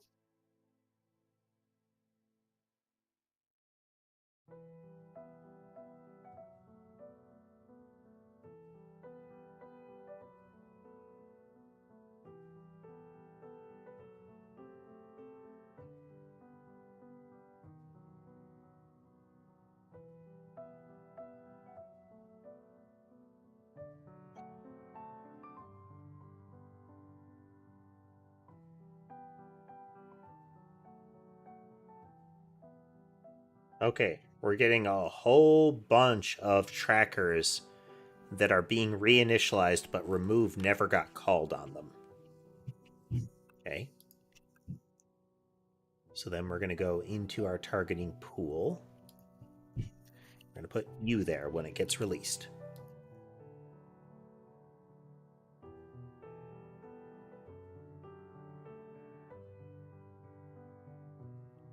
We should start getting some actual errors in the debugger. Yep, there they go.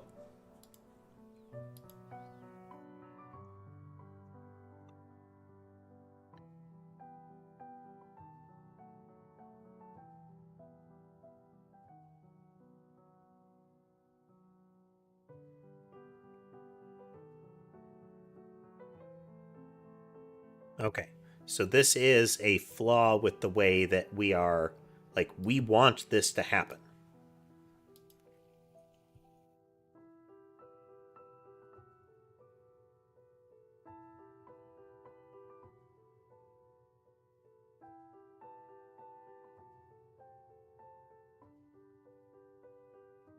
The entity is still not being removed.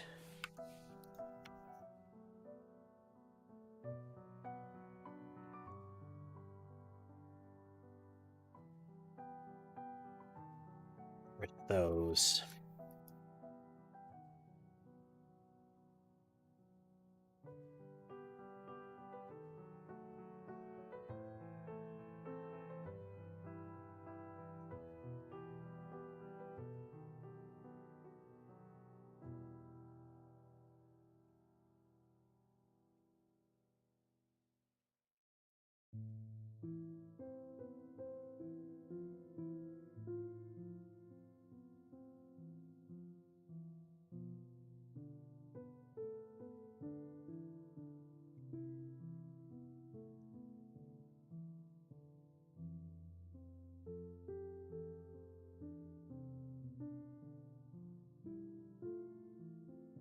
We don't want to receive signals from that entity anymore.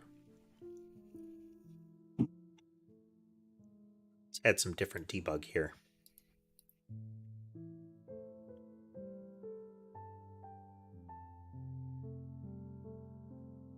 Bool, with the false. So what we're checking next is when we get the connects and the disconnects.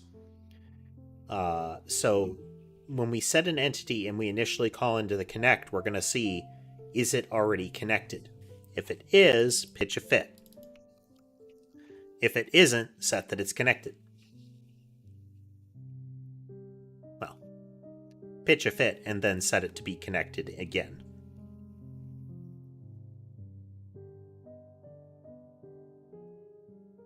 So in this disconnect,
So what we're checking with this is if we disconnect it, we are going to check and see if we are not already connected, then we're going to call this out.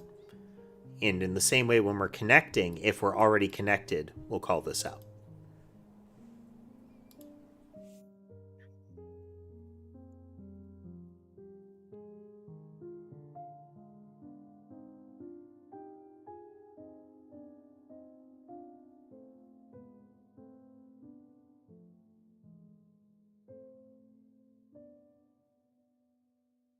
Is there a way for us to determine?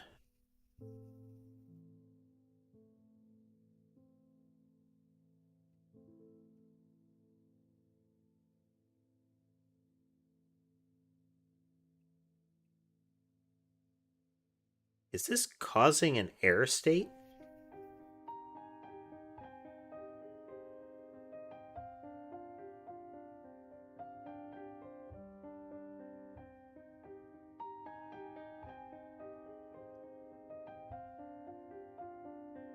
Nope. We are still getting entity equal null here.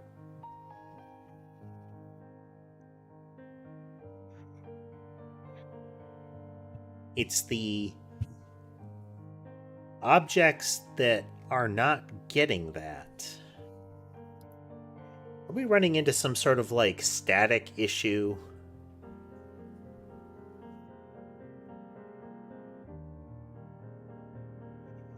Like, are all of them being disconnected at once?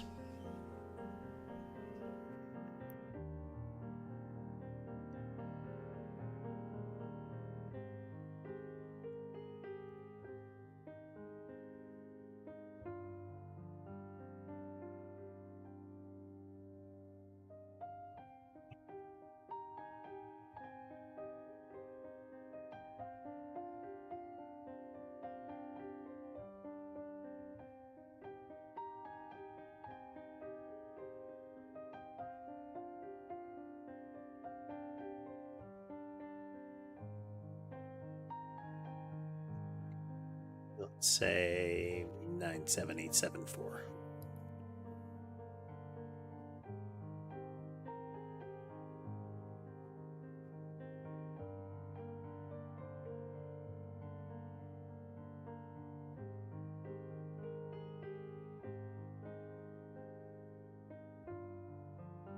E7783U2 1 2. Okay, this remove is not being called enough times.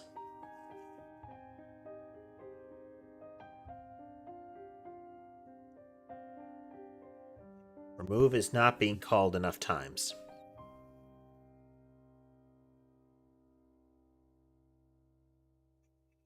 Because we were, like, per collision with 27 entities or so, we were only getting 2 calls to that remove me. So here's 3 of them at a time.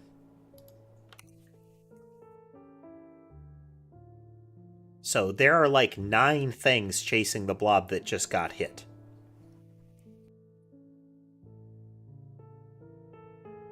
Oh, thank you for the gift memberships, Emmanuel. Looks like many people have gotten some gift memberships. I'm not seeing folks that are immediately present. But regardless, thank you very much, Emmanuel. If you did receive a gift membership and you're watching silently, remember to thank Emmanuel.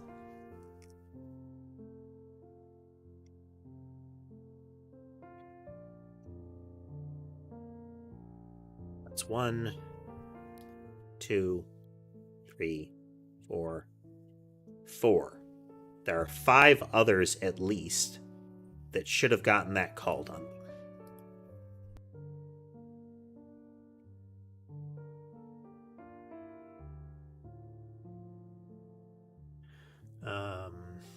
Where's our spawner?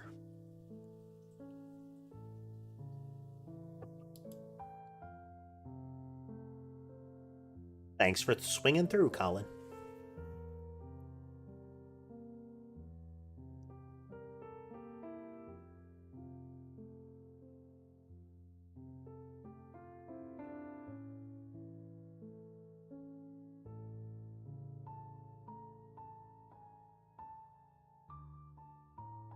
there's a point at which we start creating clones of the entity.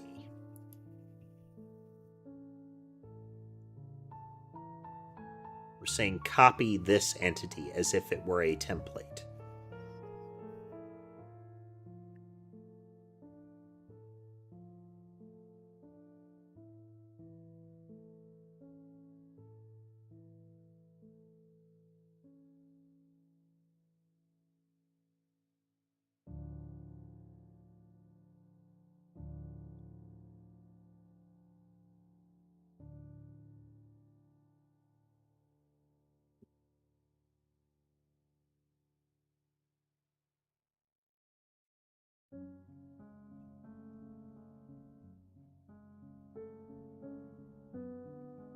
We're going to apply template values, or we're going to clone.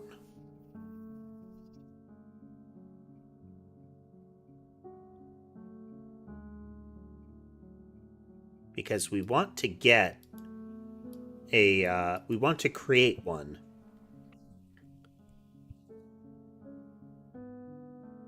properly. Like, we want to reuse one if possible.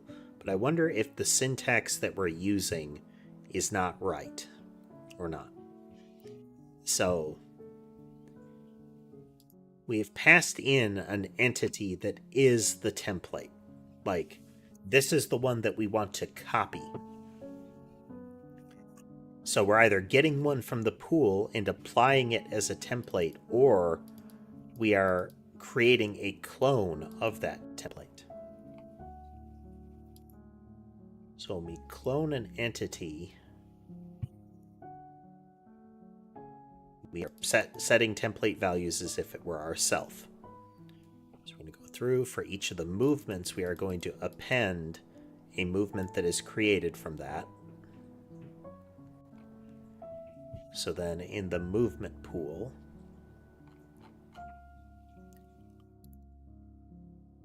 we're going to go in and we're going to trigger create with a template. And we're either going to apply template or we're going to clone. So then in a movement object,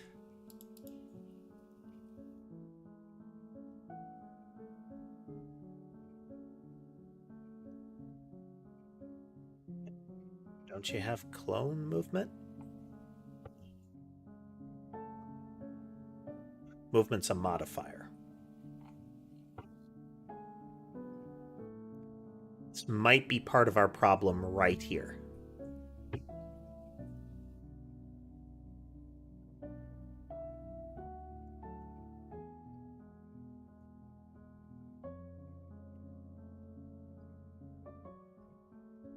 So apply template using itself.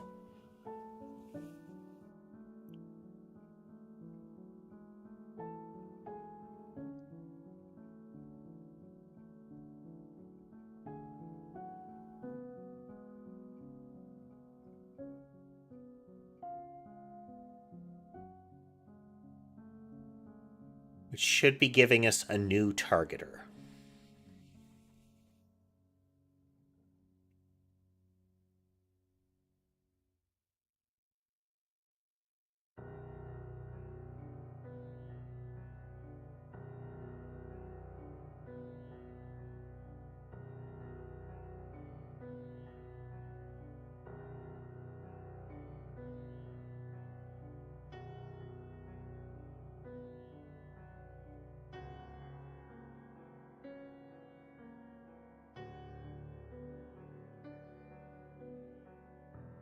Yeah.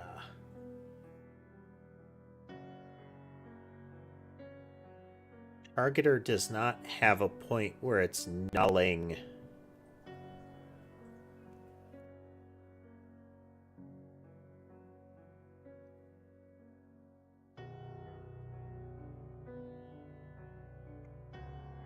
If entity and debug.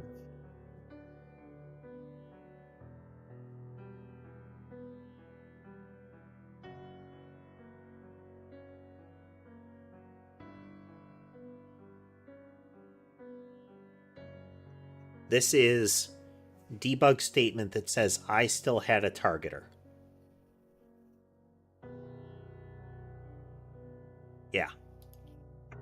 we are creating entities where the targeter is still in place.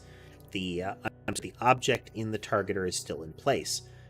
That doesn't make sense because when we call remove on a targeter,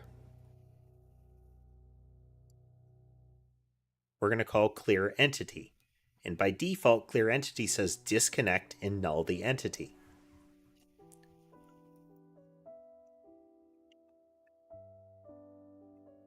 If entity.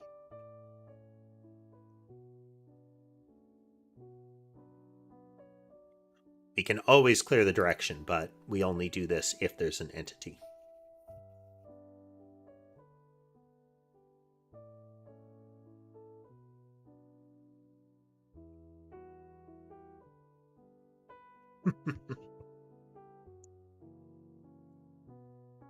Then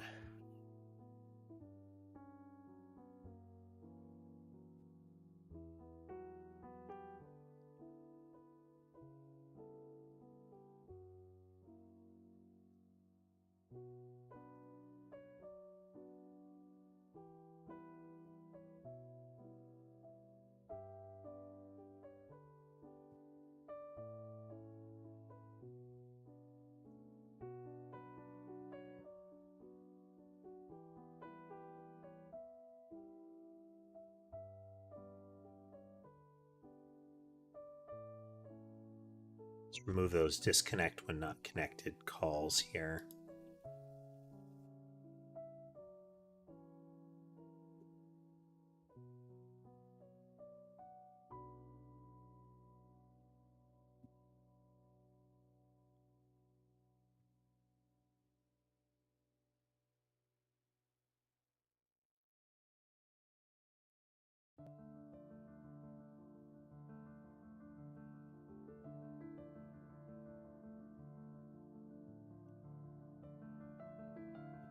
So we are not getting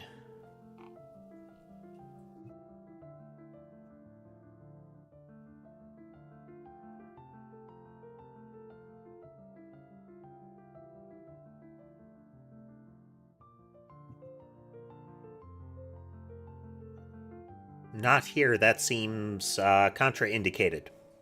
Not really a food.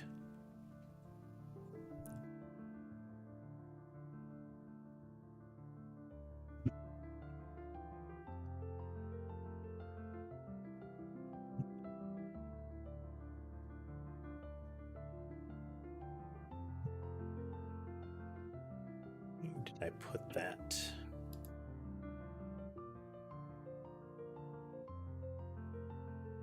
Targeter, is it a tracking targeter?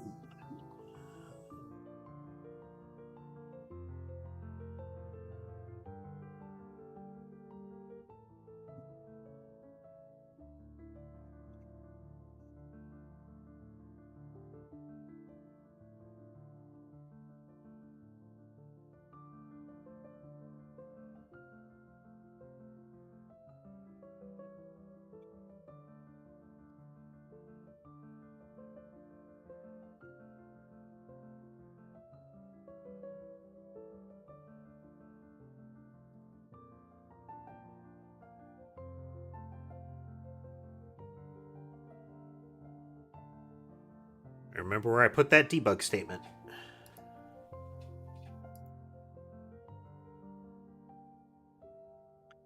Generating all kinds of errors there, but we know why those are being generated.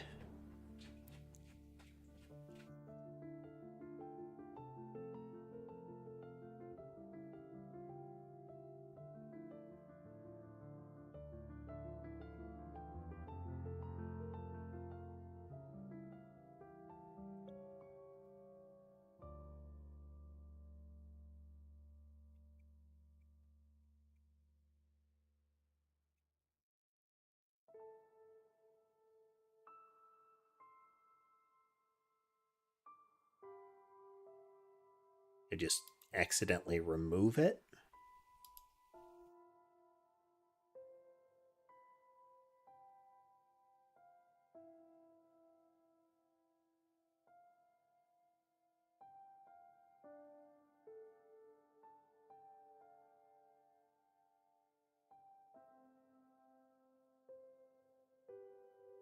So we do need to make it so that the template that is applied is the correct entity.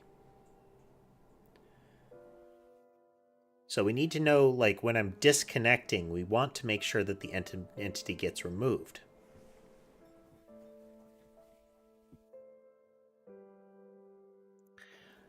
You saw a Cybertruck not here. Was it discolored and or rusted? Or had they, like, clearly painted it?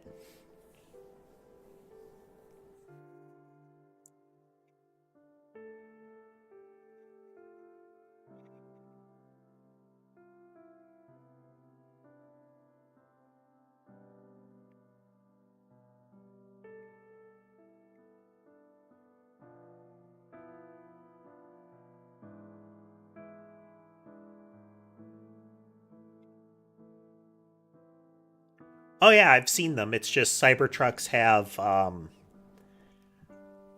unless you pay a lot of extra money, Cybertrucks, the steel surface of the car and the is susceptible to discoloration in hot water, the sun, under contact with soap or rain, and it's also not rust proof.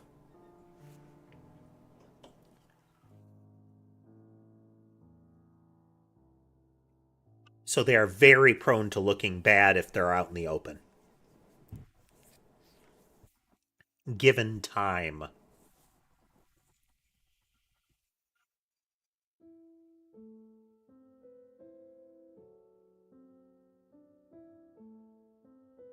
In the pool that I put that?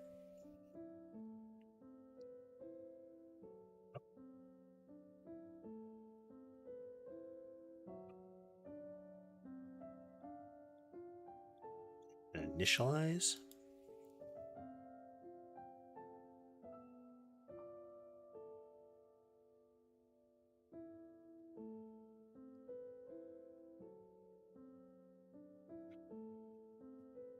I had a debug statement that I've lost track of now. And sadly, there doesn't seem to be a global search in text files inside of the Godot engine, so.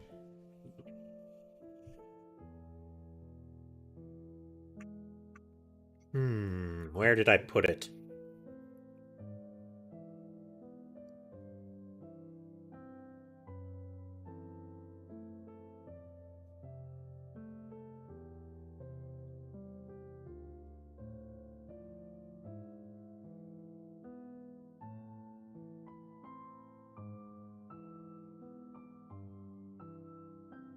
We're going to clone it, or we're going to apply the template to it. And cloning it is the same thing as applying a template under most circumstances.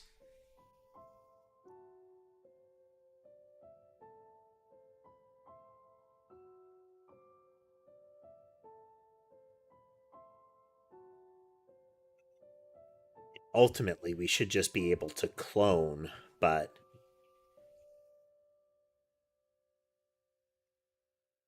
I definitely get that feeling on the reg there.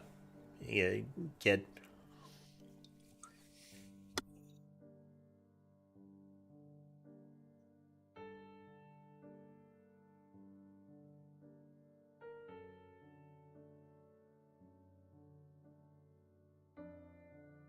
All right, just a second. Let me look.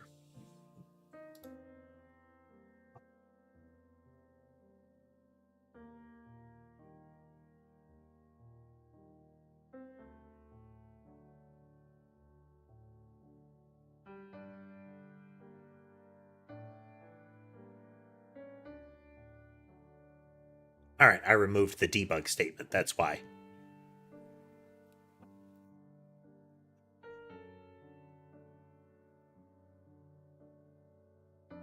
Okay, so we know that it has an entity already when it's being initialized. I'm sorry, when it's coming out of the pool. It should not have an entity when it's being returned to the pool.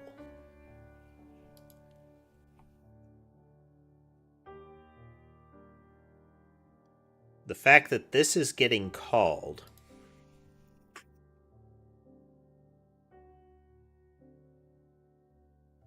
like, we are calling this on every targeter that comes through.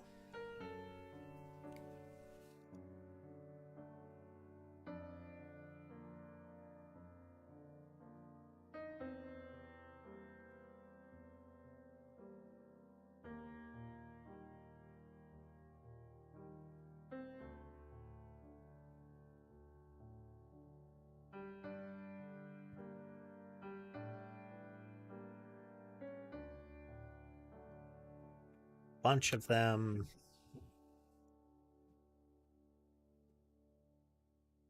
Fire for a bit.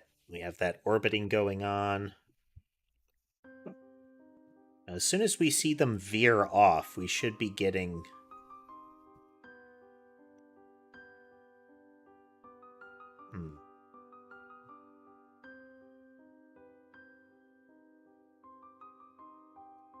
Right there. We did have... Okay, so it's not here. These are actually being removed. This implies to me that we've got... We have a place where the targeter isn't being released. And hey there, Blood Mage.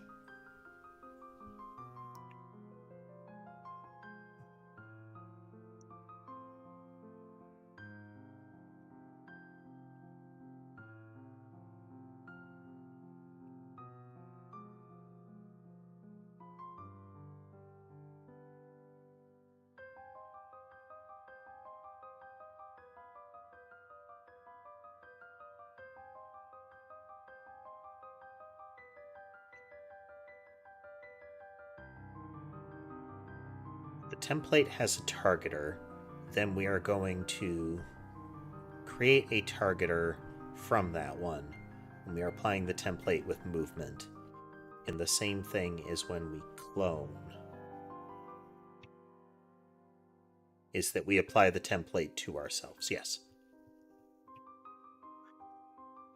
Game's coming along pretty well, Blood Mage. I don't know if you saw the last time you were watching, but we do have the sort of modular inventory system functioning. So in real time, we can mess with the structure of it manually.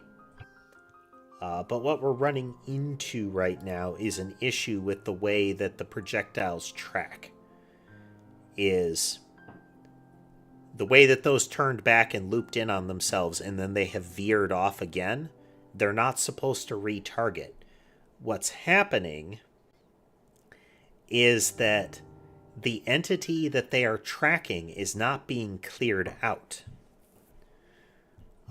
And because it's not being cleared out, that entity gets reused and they resume tracking something else. So when they circle like that, they're circling the spot where their target was. But that shouldn't be possible.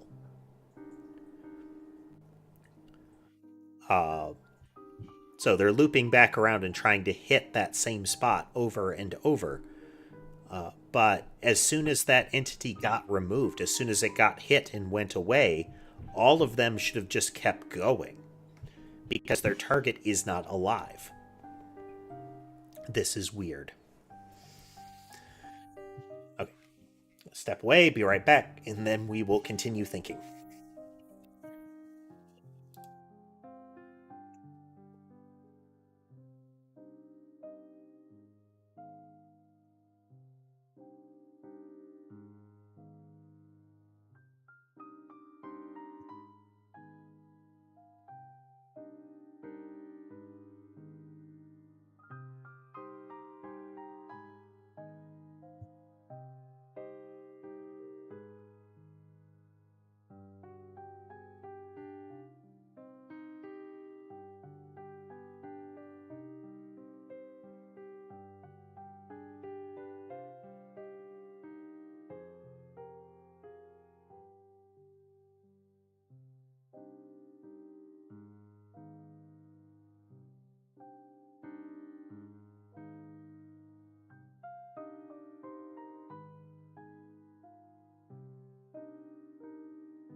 Get settled back in here. Okay. And I don't know if you're still there, Sarah. I just stepped out, but welcome. Doing well. Thinking on this, it has to be in the cloning of the targeter. So we have an entity in a direction. We're applying the template. Right here. Here's our problem.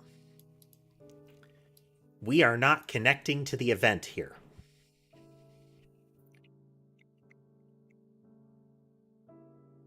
This is our problem.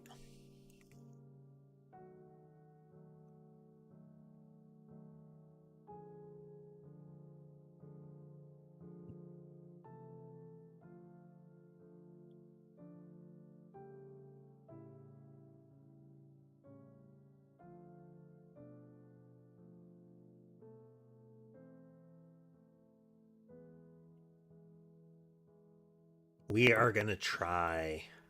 We're just going to brute force this for now.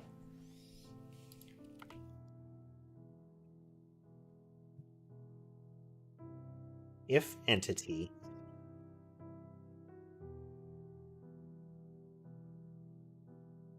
connect the entity, remove me.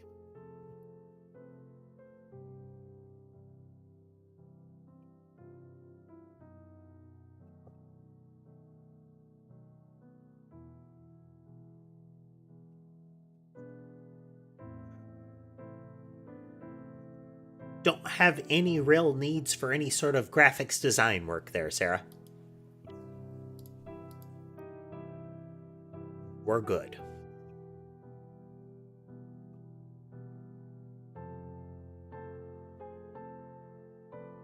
See that?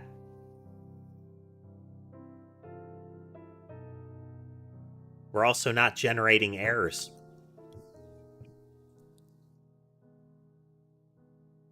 Oh, yeah. Let's go. Oh, no, they're still retargeting. We still have problems.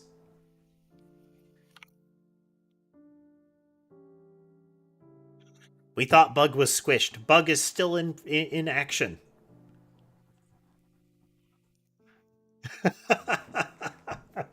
The bug lives.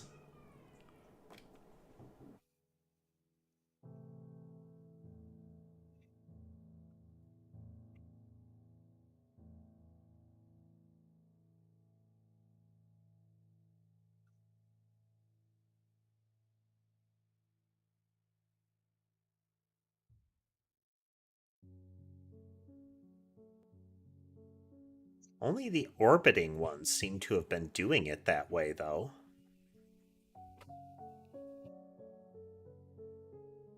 We can tell if these are doing it because they should never do anything but move in a converging cone.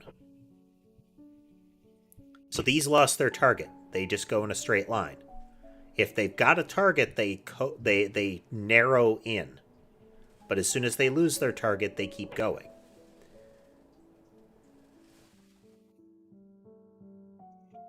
But as soon as we add orbiting in there, things got weird.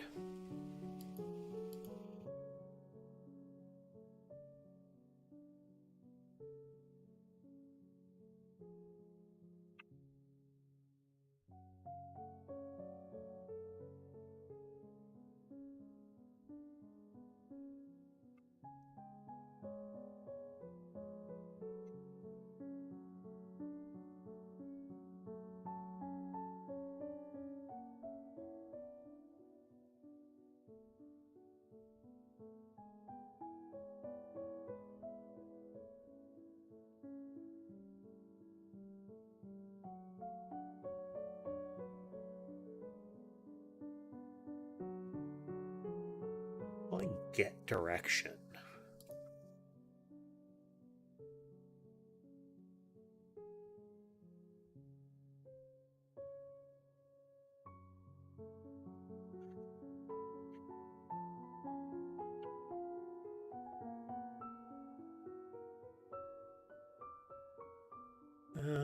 We really should be using get entity on these.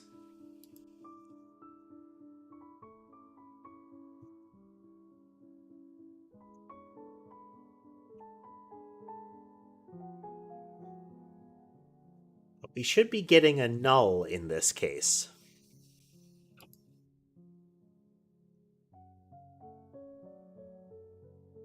Should not be preserving it in any way.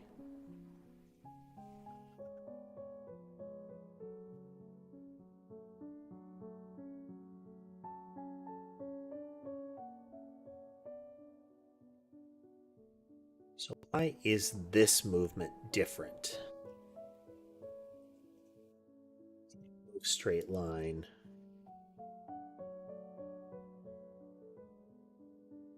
It's calling get direction.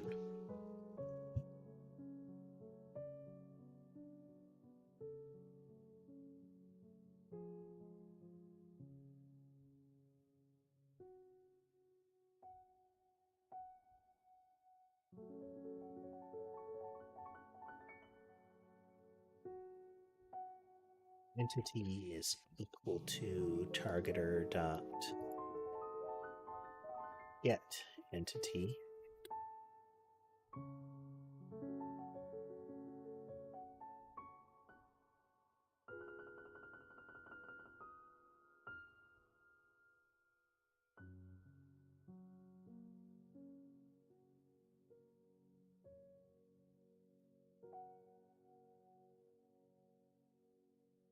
What we're moving and what the delta is.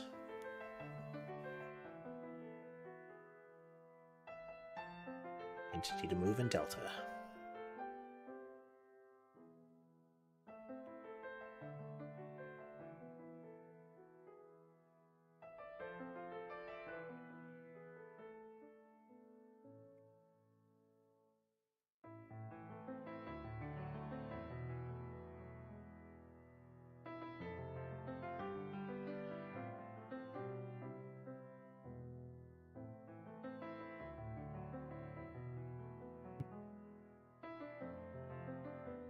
Shouldn't really matter, but code cleanup and all.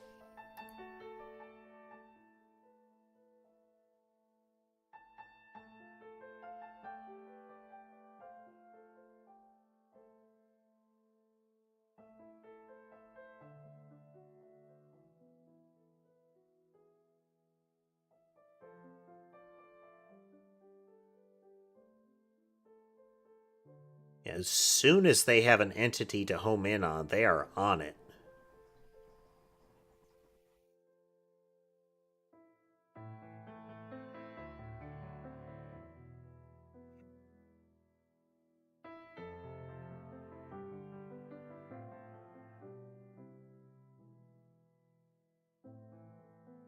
But it shouldn't be retargeting. The targeter is retargeting.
Yes.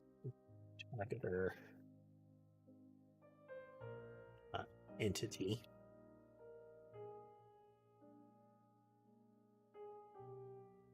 If this entity does not equal targeter.entity.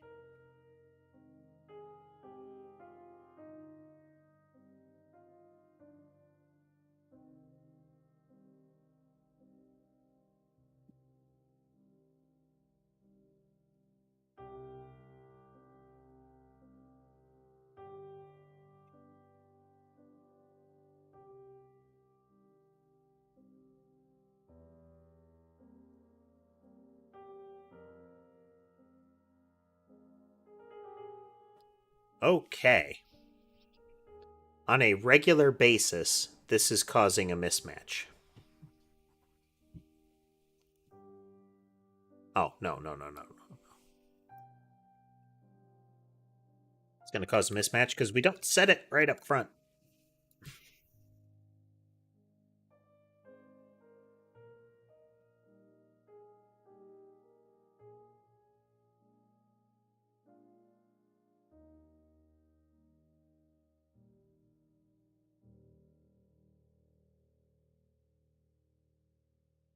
Okay, I should still be calling get entity because it's important that if it hasn't set itself up yet by the time we call it, that we give it a chance to.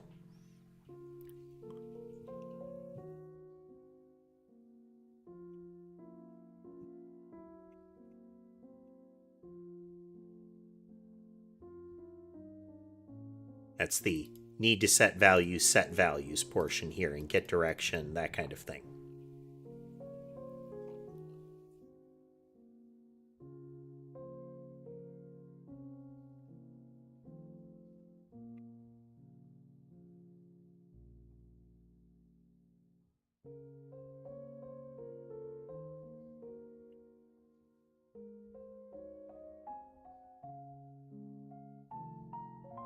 Seems to be entirely because of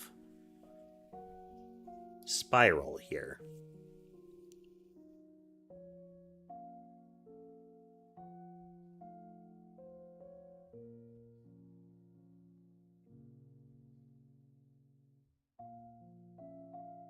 If entity assert entity.alive.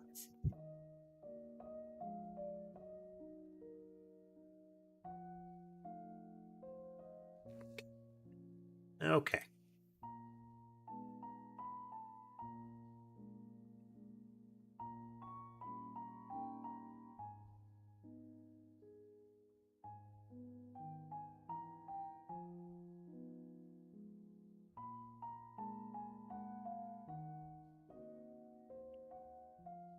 So again, aside from converging on what amounts to the central ones, like that one, we should not see any curvature in their movement.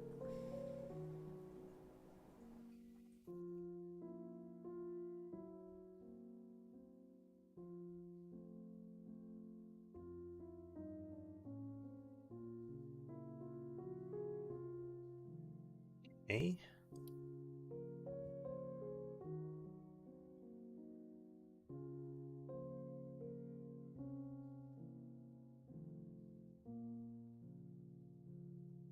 Okay, so it's something intrinsically wrong with the spiral.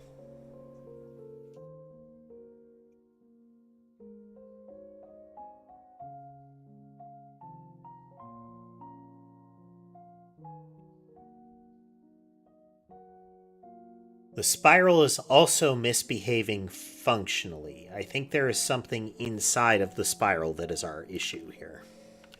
With the way that the spiral is behaving.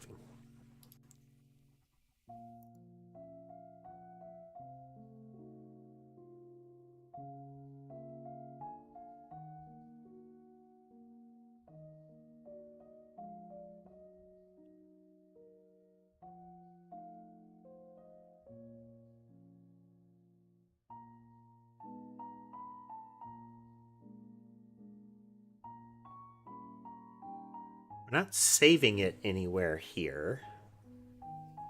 Is it somewhere in a movement object?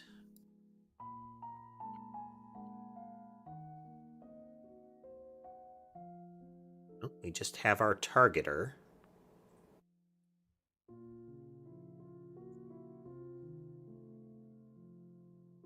Pool.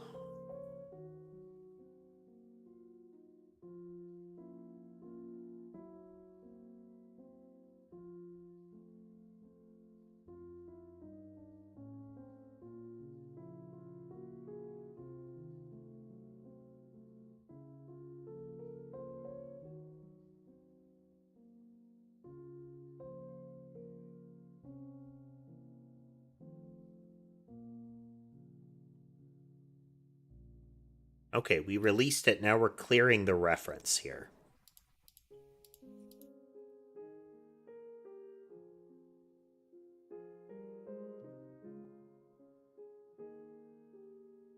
Nope.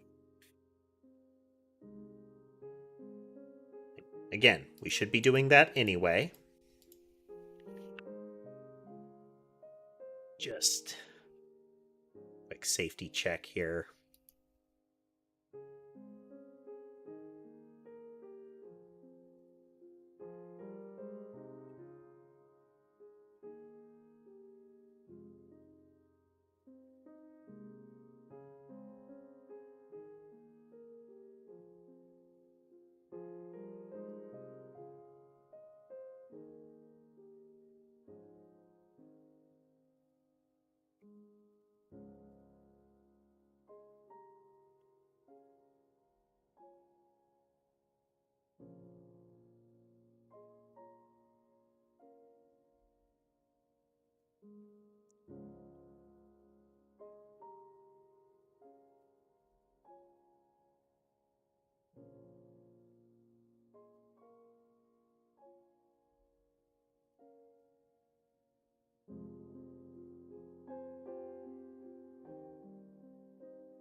Check that in a moment. Yeah.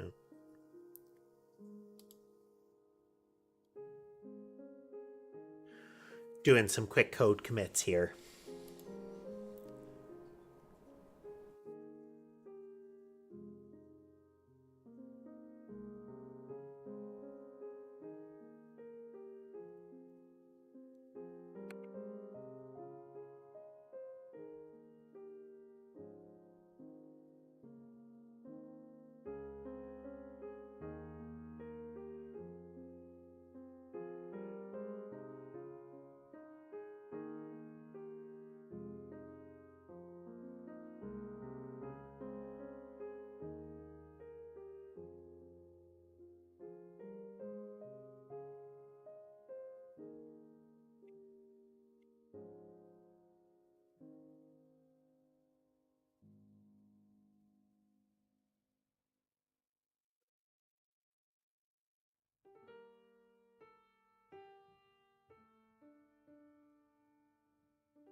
There. I just don't want to lose our progress here, so I'm making a series of individually justified commits so that I know these are the changes that I have made over time, kind of thing.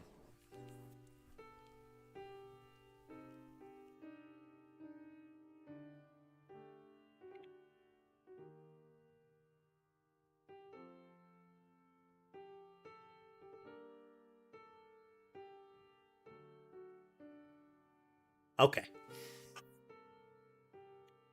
So when we're moving in a spiral, we are regularly asking it for the entity.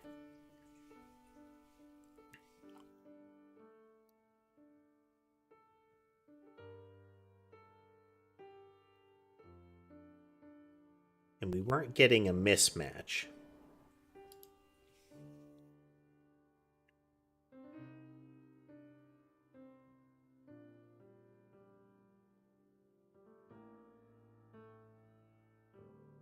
This is where we check if there's an entity.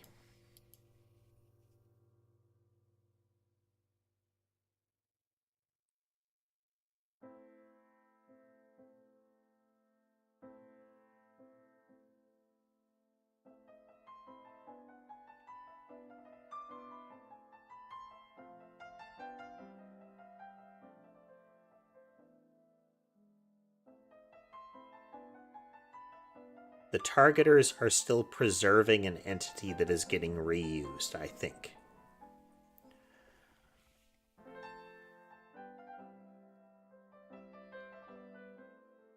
Which still implies that when we're calling in to remove on a targeter, that it is not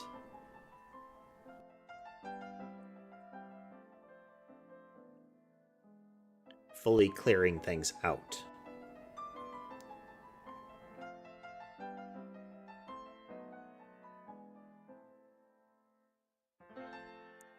Clear the entity, clear the direction.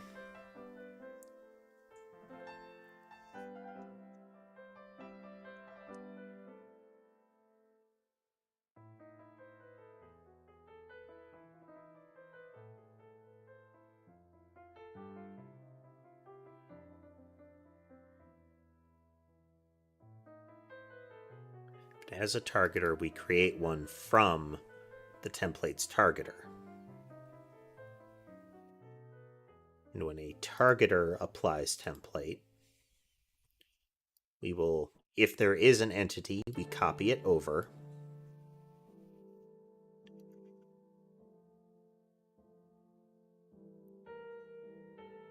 And then we connect it accordingly. Which means these all share the same entity reference, which is okay.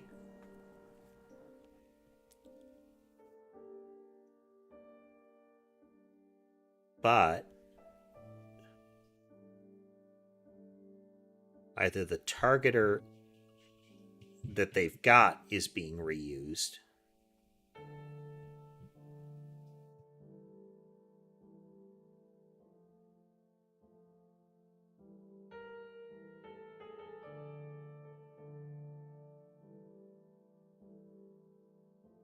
on a movement.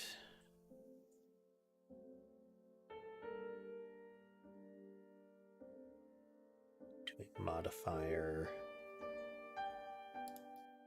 We clone it. Hey, PSS. Let's see. We make a new version of it, and then we apply the template to it.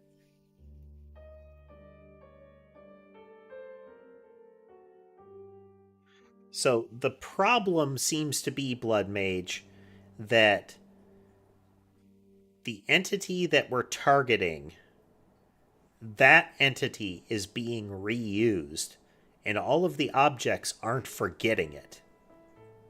But they should be forgetting it because that's explicitly in the flow of logic here. Let's double check.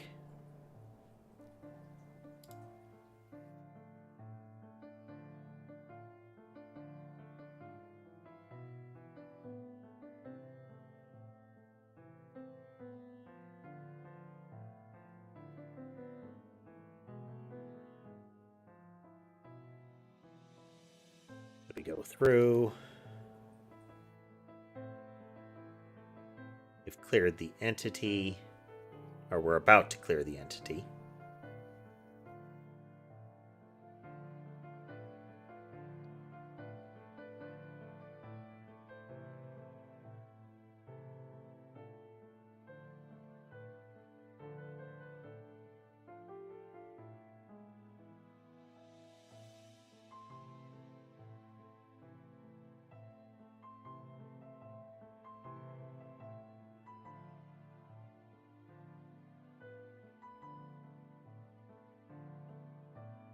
All of these are disconnecting it.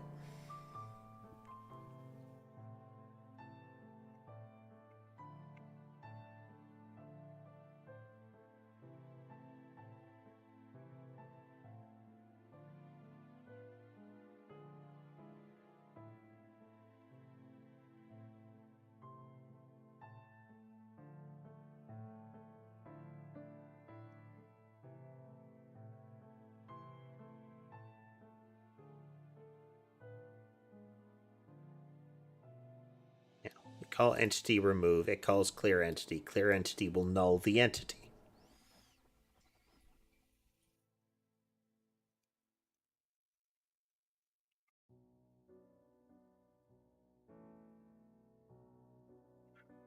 We should never get to clear entity. We should very rarely get to clear entity if we don't have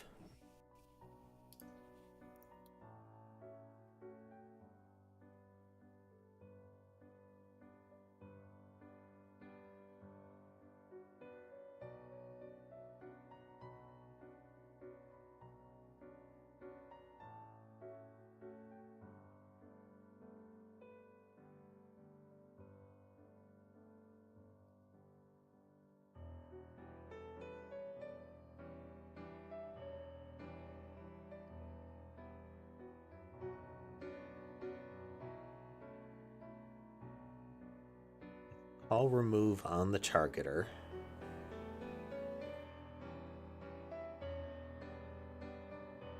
Then if we have space, we append it.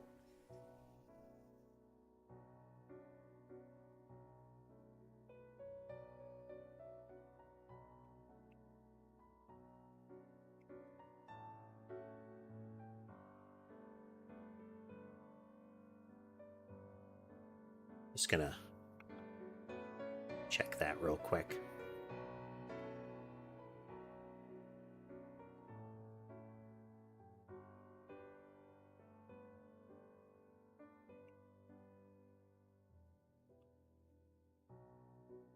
Reload.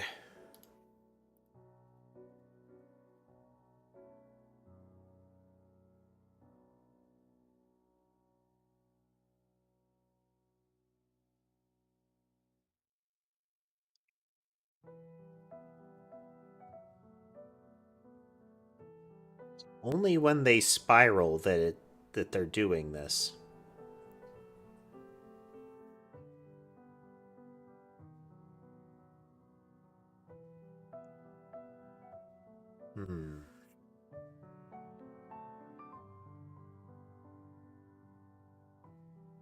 Because only spiral actually interacts with the entity that it's got.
So how is it getting a new...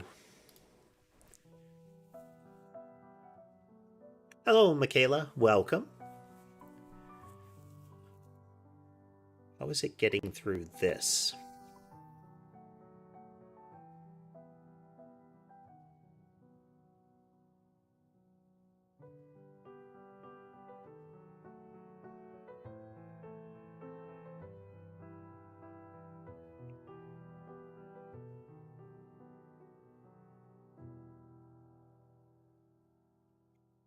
It would imply that there is another point at which we are applying a template.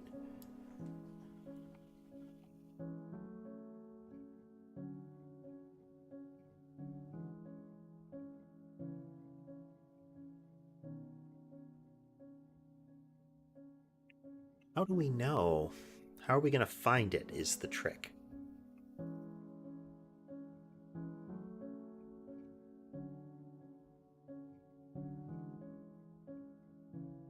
We are making a game, Michaela. We are actively coding at the moment. We are trying to solve a bug. We have a variable that is supposed to be cleared out, but it's getting set again. Or it's not getting cleared out, which is weird.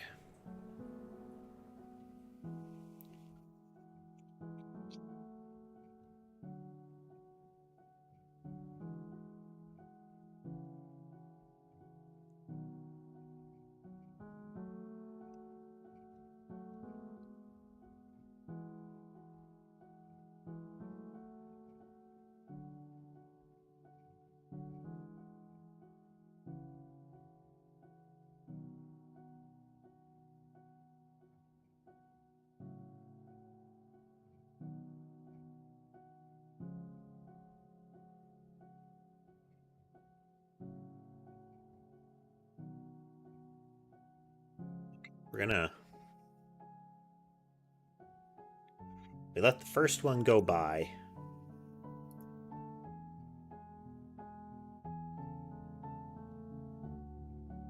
That cat's name is Sammy.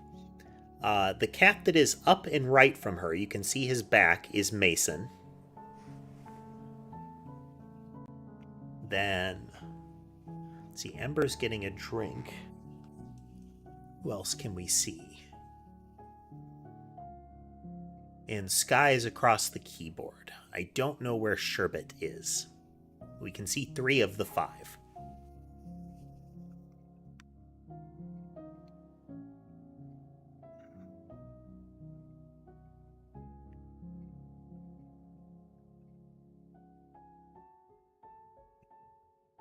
We have no entity at this point.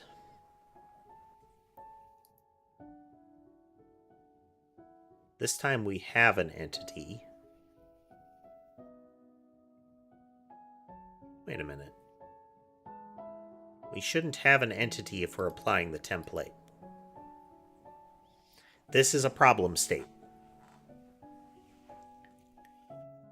So, I have an existing targeter that it's reusing here. And we're saying apply the template over top of it when it has an entity in it already. That is incorrect.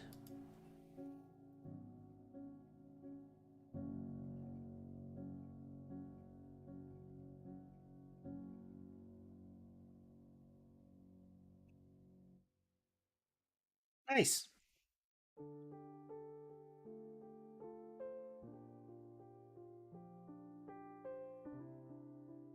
Okay, so we spawn. This will be the player.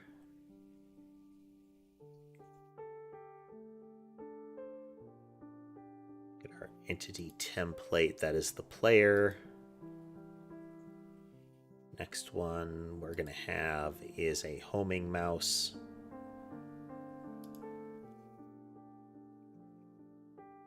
We are going to put the spread on this so that we get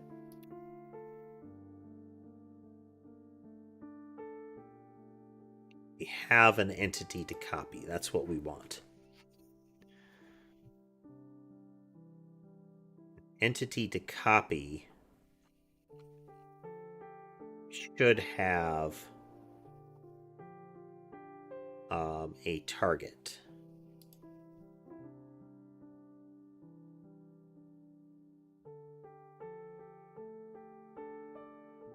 Entity to copy has no movement chain. Oh, well, they don't have movement chains anymore, period.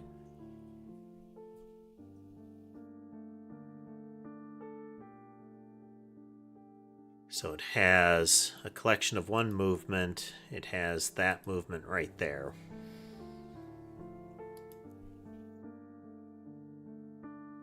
So now our entity template is this guy here.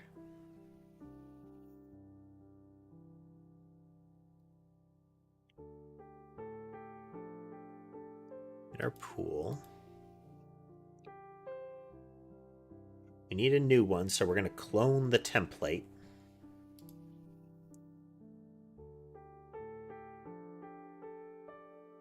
Get new, but we shouldn't need to call get new anymore.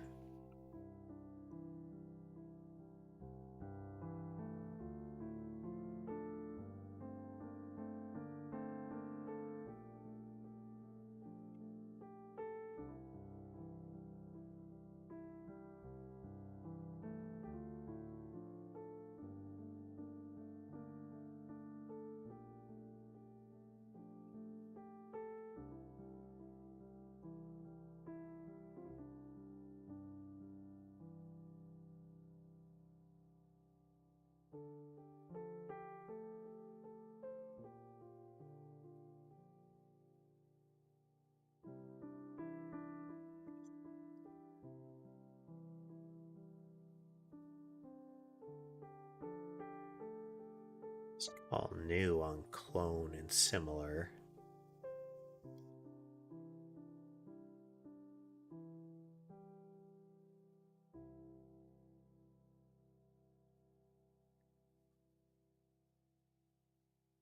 Just cleaning up while we're in here. Get new has not been relevant in a while.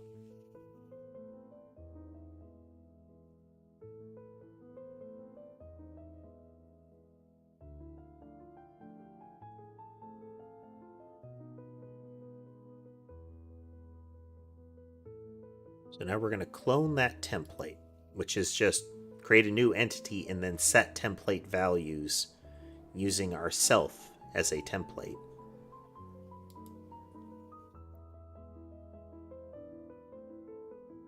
So entity template has a collection of movements. Yep.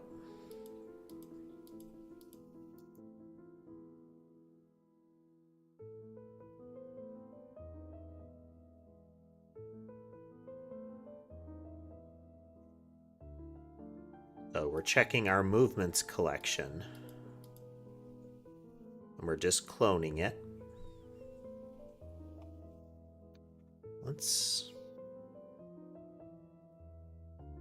We know that the issue is with this scenario.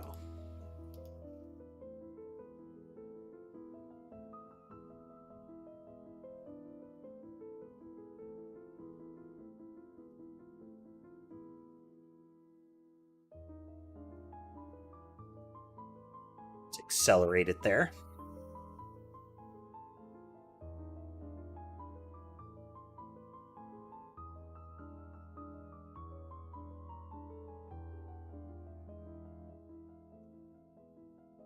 Okay. So we get a targeter by popping one from the front. It has no entity. This is good.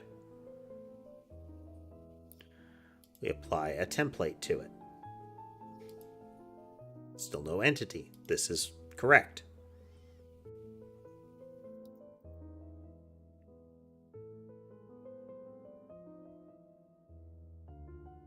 Still correct.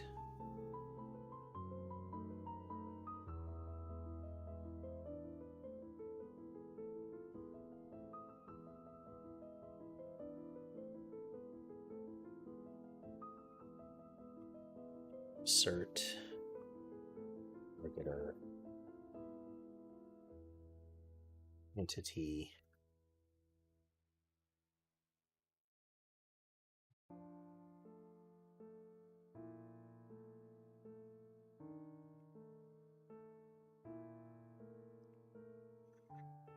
If it is in this pool, it should not have an entity.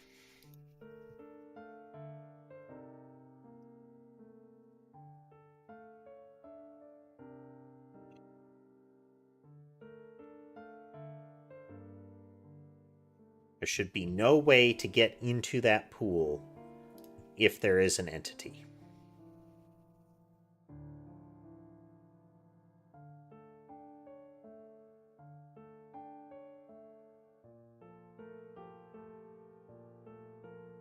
I think it's something to do with the spiral itself.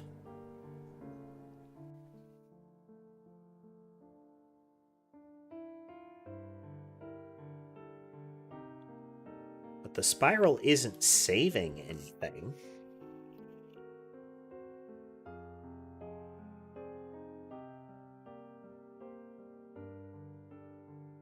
Those that haven't seen, we are working on ways to move projectiles around. The game system has the projectiles and the monsters very modular, with a core gameplay element being to change that around.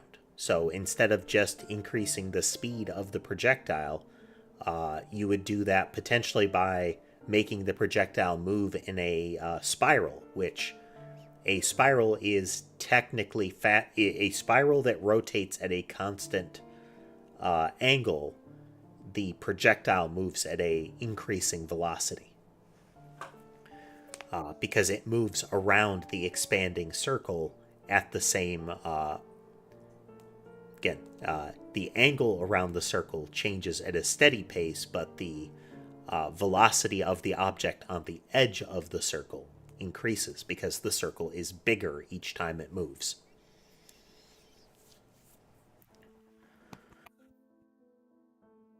So that would make it faster. So you add spiral in there. So now the projectile is faster, but it's no longer moving in a straight line. Those kind of things. Hello, lion. Okay, where is spiral? I thought I had move spiral. There we go. Somewhere in here is the problem. What are we storing?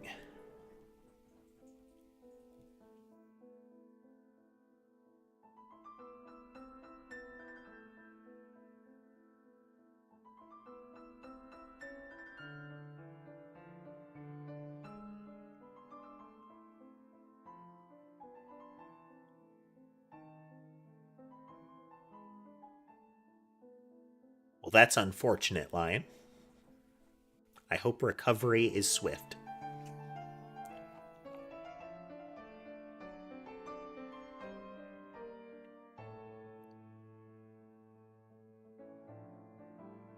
Have a targeter, we get its direction. If we have a targeter, we get its entity.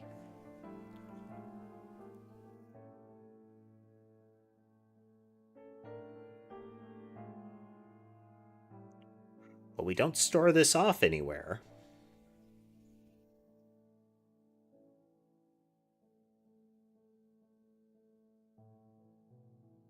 We've just retrieved it.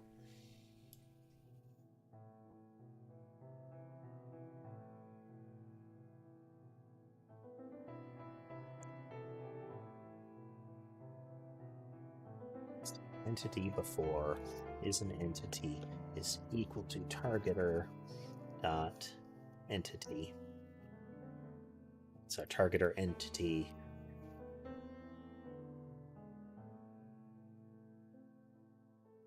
or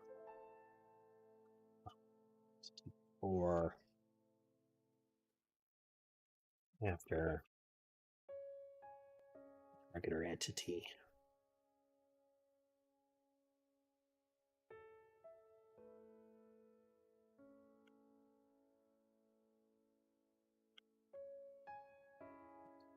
Or it's not equal to targeter entity.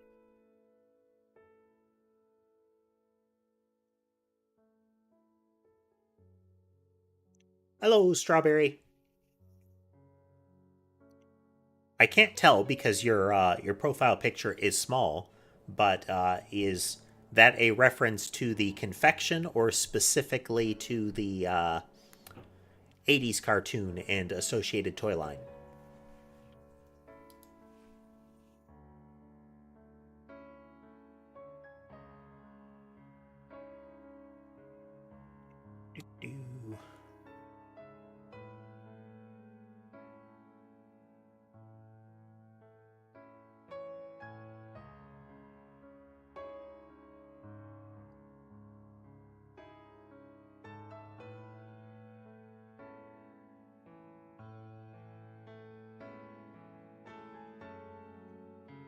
If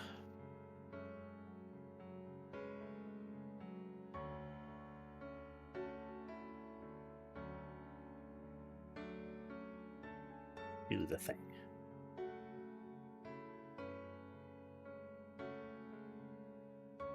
And hello, Lore.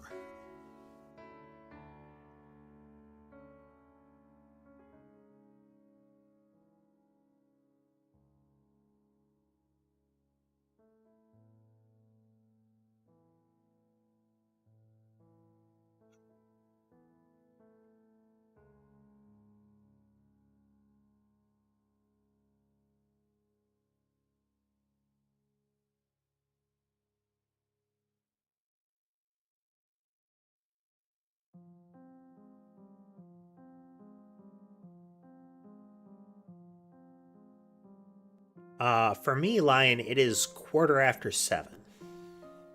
Might be wrapping up soon because still stumped. I mean, we've made cleanup progress. We have tuned some other areas in the code that have no apparent impact on the actual bug. And while this looks cool, is not what it's supposed to do.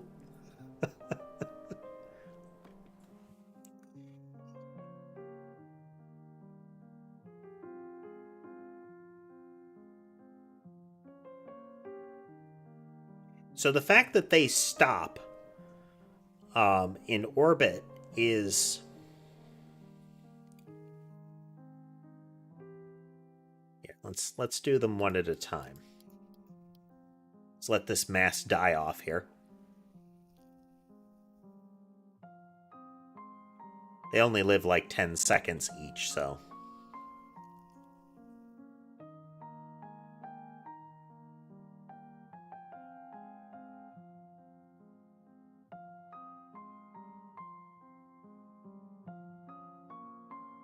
Yeah, the minute their target is dead, they're acquiring a new one.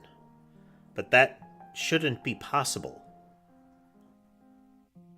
Hey there, Okaneki. This should not be possible.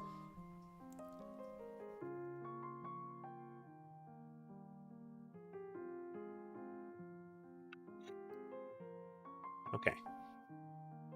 So we know this isn't changing.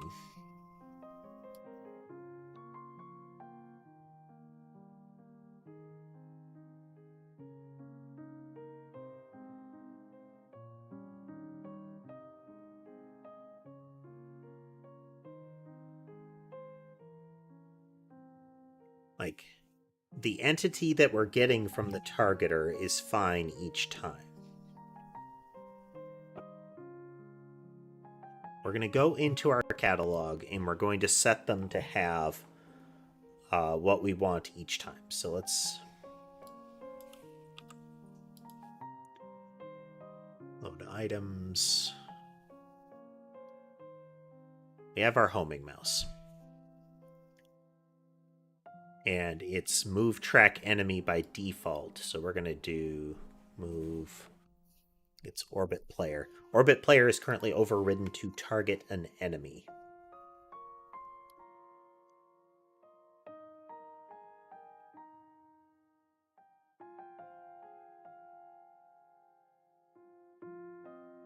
Positioner, burst 3. No, burst 3.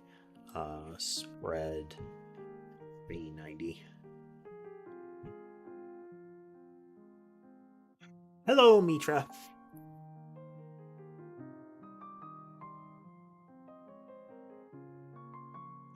Okay. The targeter built into this is acquiring a target each time. So, movements. Move orbit player. Uses target random enemy as its targeter.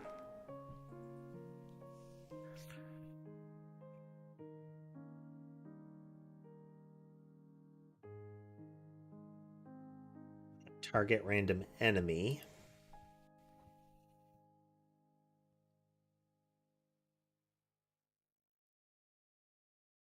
We're using set enemy to random enemy.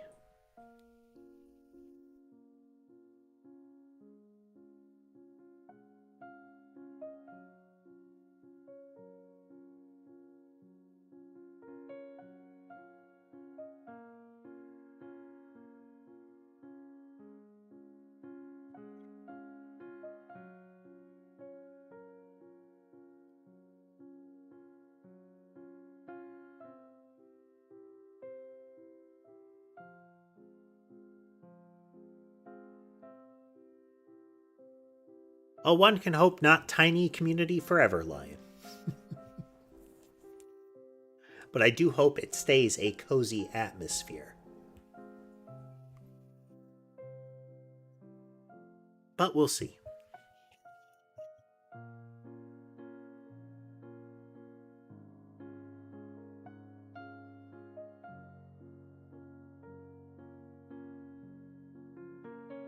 Okay, if it's not tracking,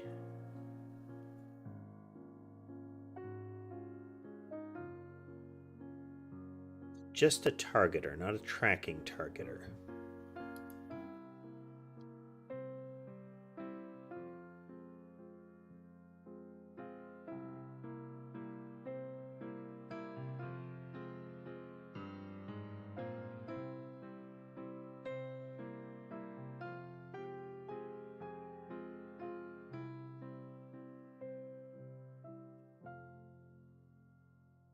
We need to update entity.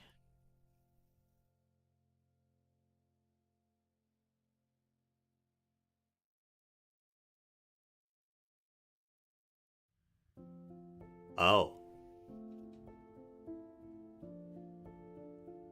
How stupid am I about to feel? Let's find out.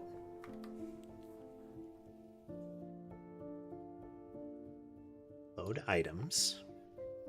No. Load movement.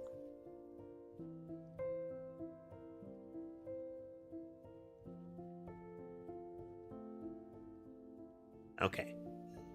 So we see in move orbit player, we have target random enemy. We're going to change it to track random enemy.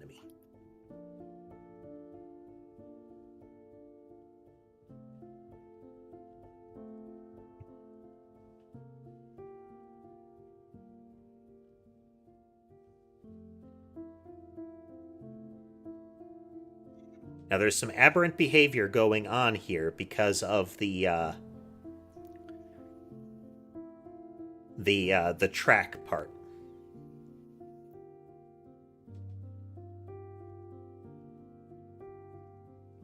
Because target random creature would reacquire target.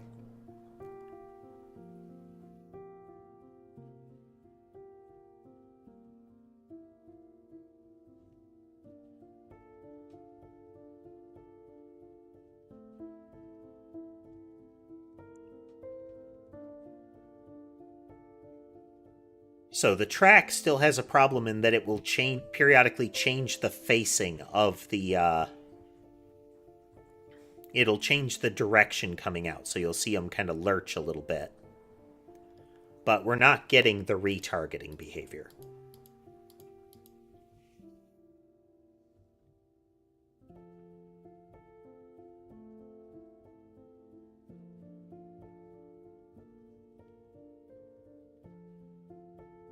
Hello, demon. Alright, so that was the issue. Is I was thinking it's not supposed to retarget. It's not supposed to retarget. And then I looked at the code.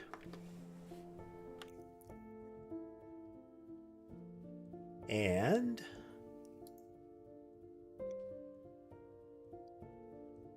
it's supposed to retarget if it's not a tracking targeter. Okay. So I don't actually want to use the default in this case. It's not fully fixed, but the issue is solved. Like, we know why it was doing that. I don't want it to home on the target. I don't want it to reface, is what I'm saying. What I want it to do is to give me an entity and the direction to that entity once. And then keep it. Well, happy birthday then, Demon. I hope your day is good or was good.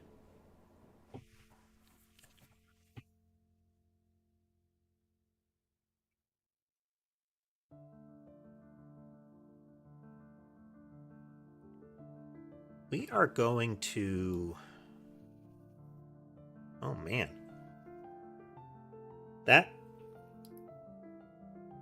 That really changes the paradigm. A lot.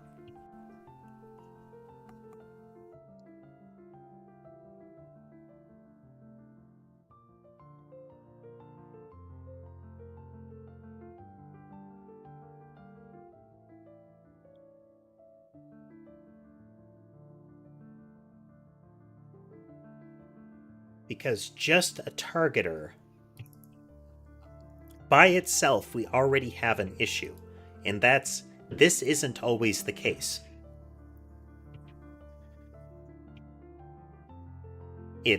There's going to be the cases we've already set it before. We don't need to set it again.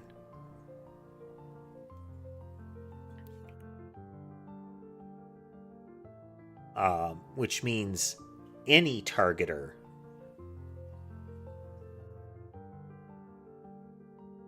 could be handled this way.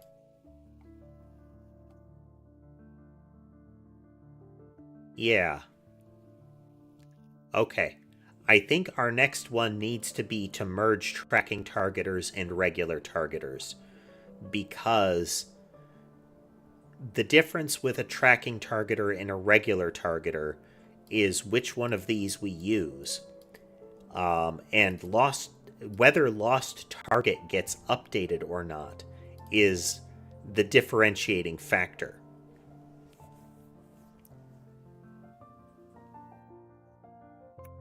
I recall somebody of the name Shotgun 808012, yes. And I recall that somebody changed their name to something else from that, but my ability to remember a name is based on frequency of interaction with that name. And hello, mate, and hello. Wow. Hello, Supersonic.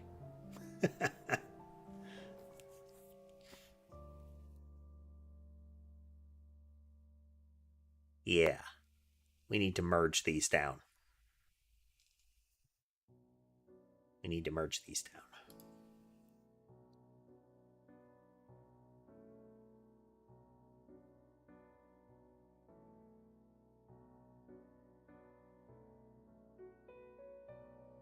So it's and not lost target.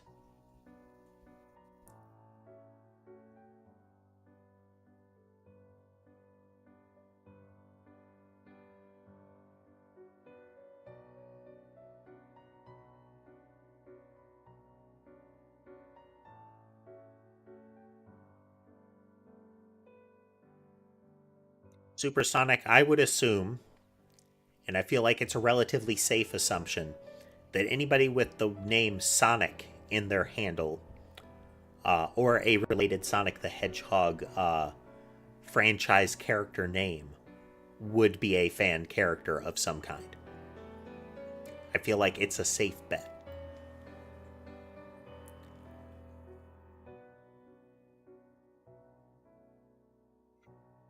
Okay, so the distinguishing features of a tracker versus a non-tracker are the, for one, these.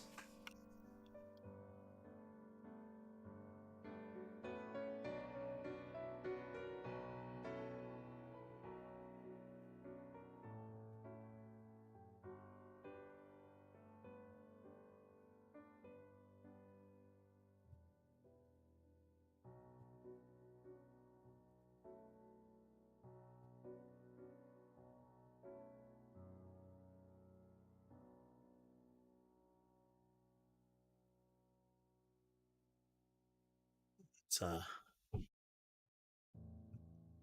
some name there.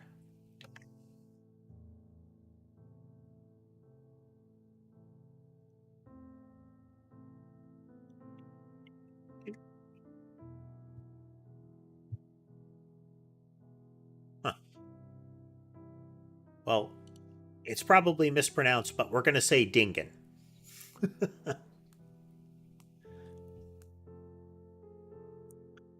So, my understanding, Lion, is that that is some sort of meme that may or may not have juvenile joke connotations. If you'd care to explain it to alter my perception of that, feel free. But if my understanding of it is correct, you get one warning about using it.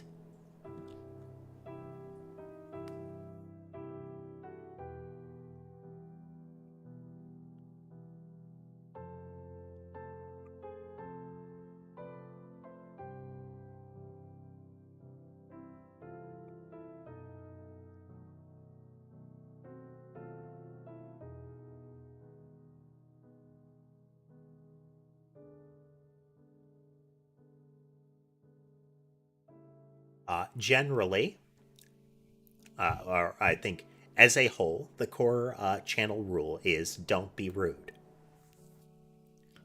If the streamer or a mod says don't do that, don't do that.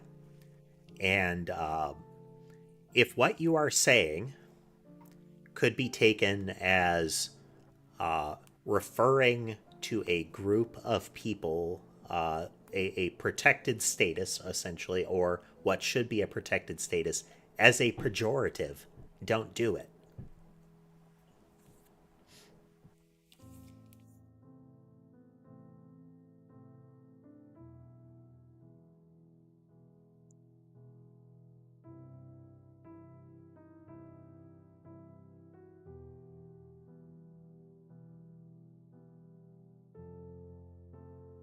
Okay.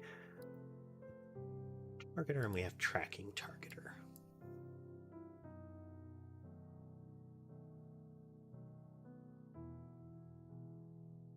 So the tracked entity is a different thing than when we're setting the entity.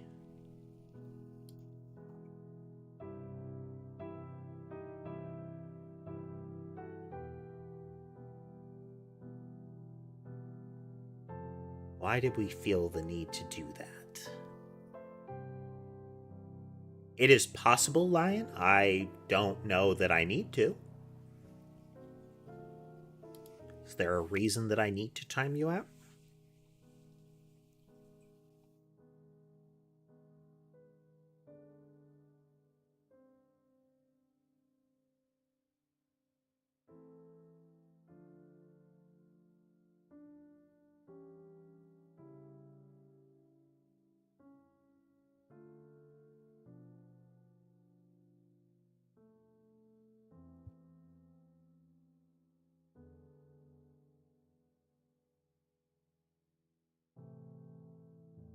Okay. Set entity default is...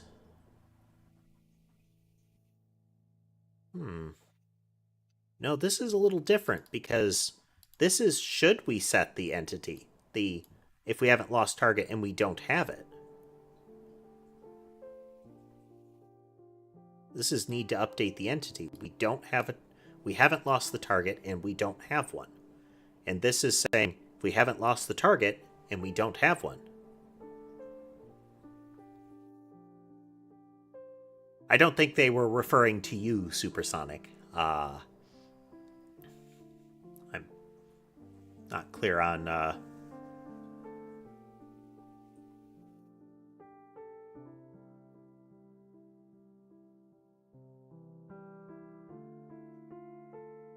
So, oh, let me verify something because one of my... There, okay. If it seems like I'm talking to somebody or answering questions that you didn't ask, and you can't see the person that asked them, I'm probably talking to one of the people in the other two streams.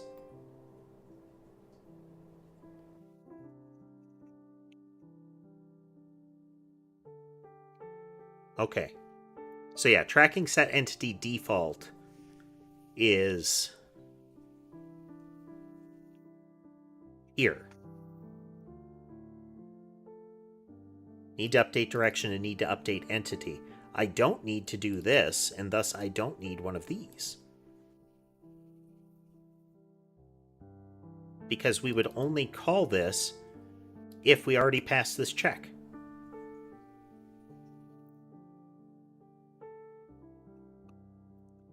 Yes. Okay. But we might still need to look at that. Okay, I think we need to think on this one a little bit more. We'll take that. We'll do a bit of that offline. I'm thinking I'm going to try streaming tomorrow as well. We'll see. I'll put up the next stream before the next one would happen. It will either be scheduled for Friday or it will be scheduled for tomorrow. We'll see. But I want to I want to thank everybody for coming to join us today. I hope you had a good time. We did get to solve one of the bugs, and now we're looking at the correct way to resolve it as far as the code infrastructure of the targeters. One of the things that we're seeing is we might be able to flatten the two classes that we have. And that'd be great. But we'll get there probably next time. Not sure whether next time will be tomorrow or Friday. If it's tomorrow, then it will be an experiment at expanding our schedule. All right, well, if you like what you saw and would like to see more, remember to like, follow, subscribe. I do post my streams in advance, at least a day in advance, so that you can see what's coming up. I can't guarantee that something won't happen, but I try to keep to the schedule that I list. With all that said, I do hope you have a good rest of your day, and have a good evening.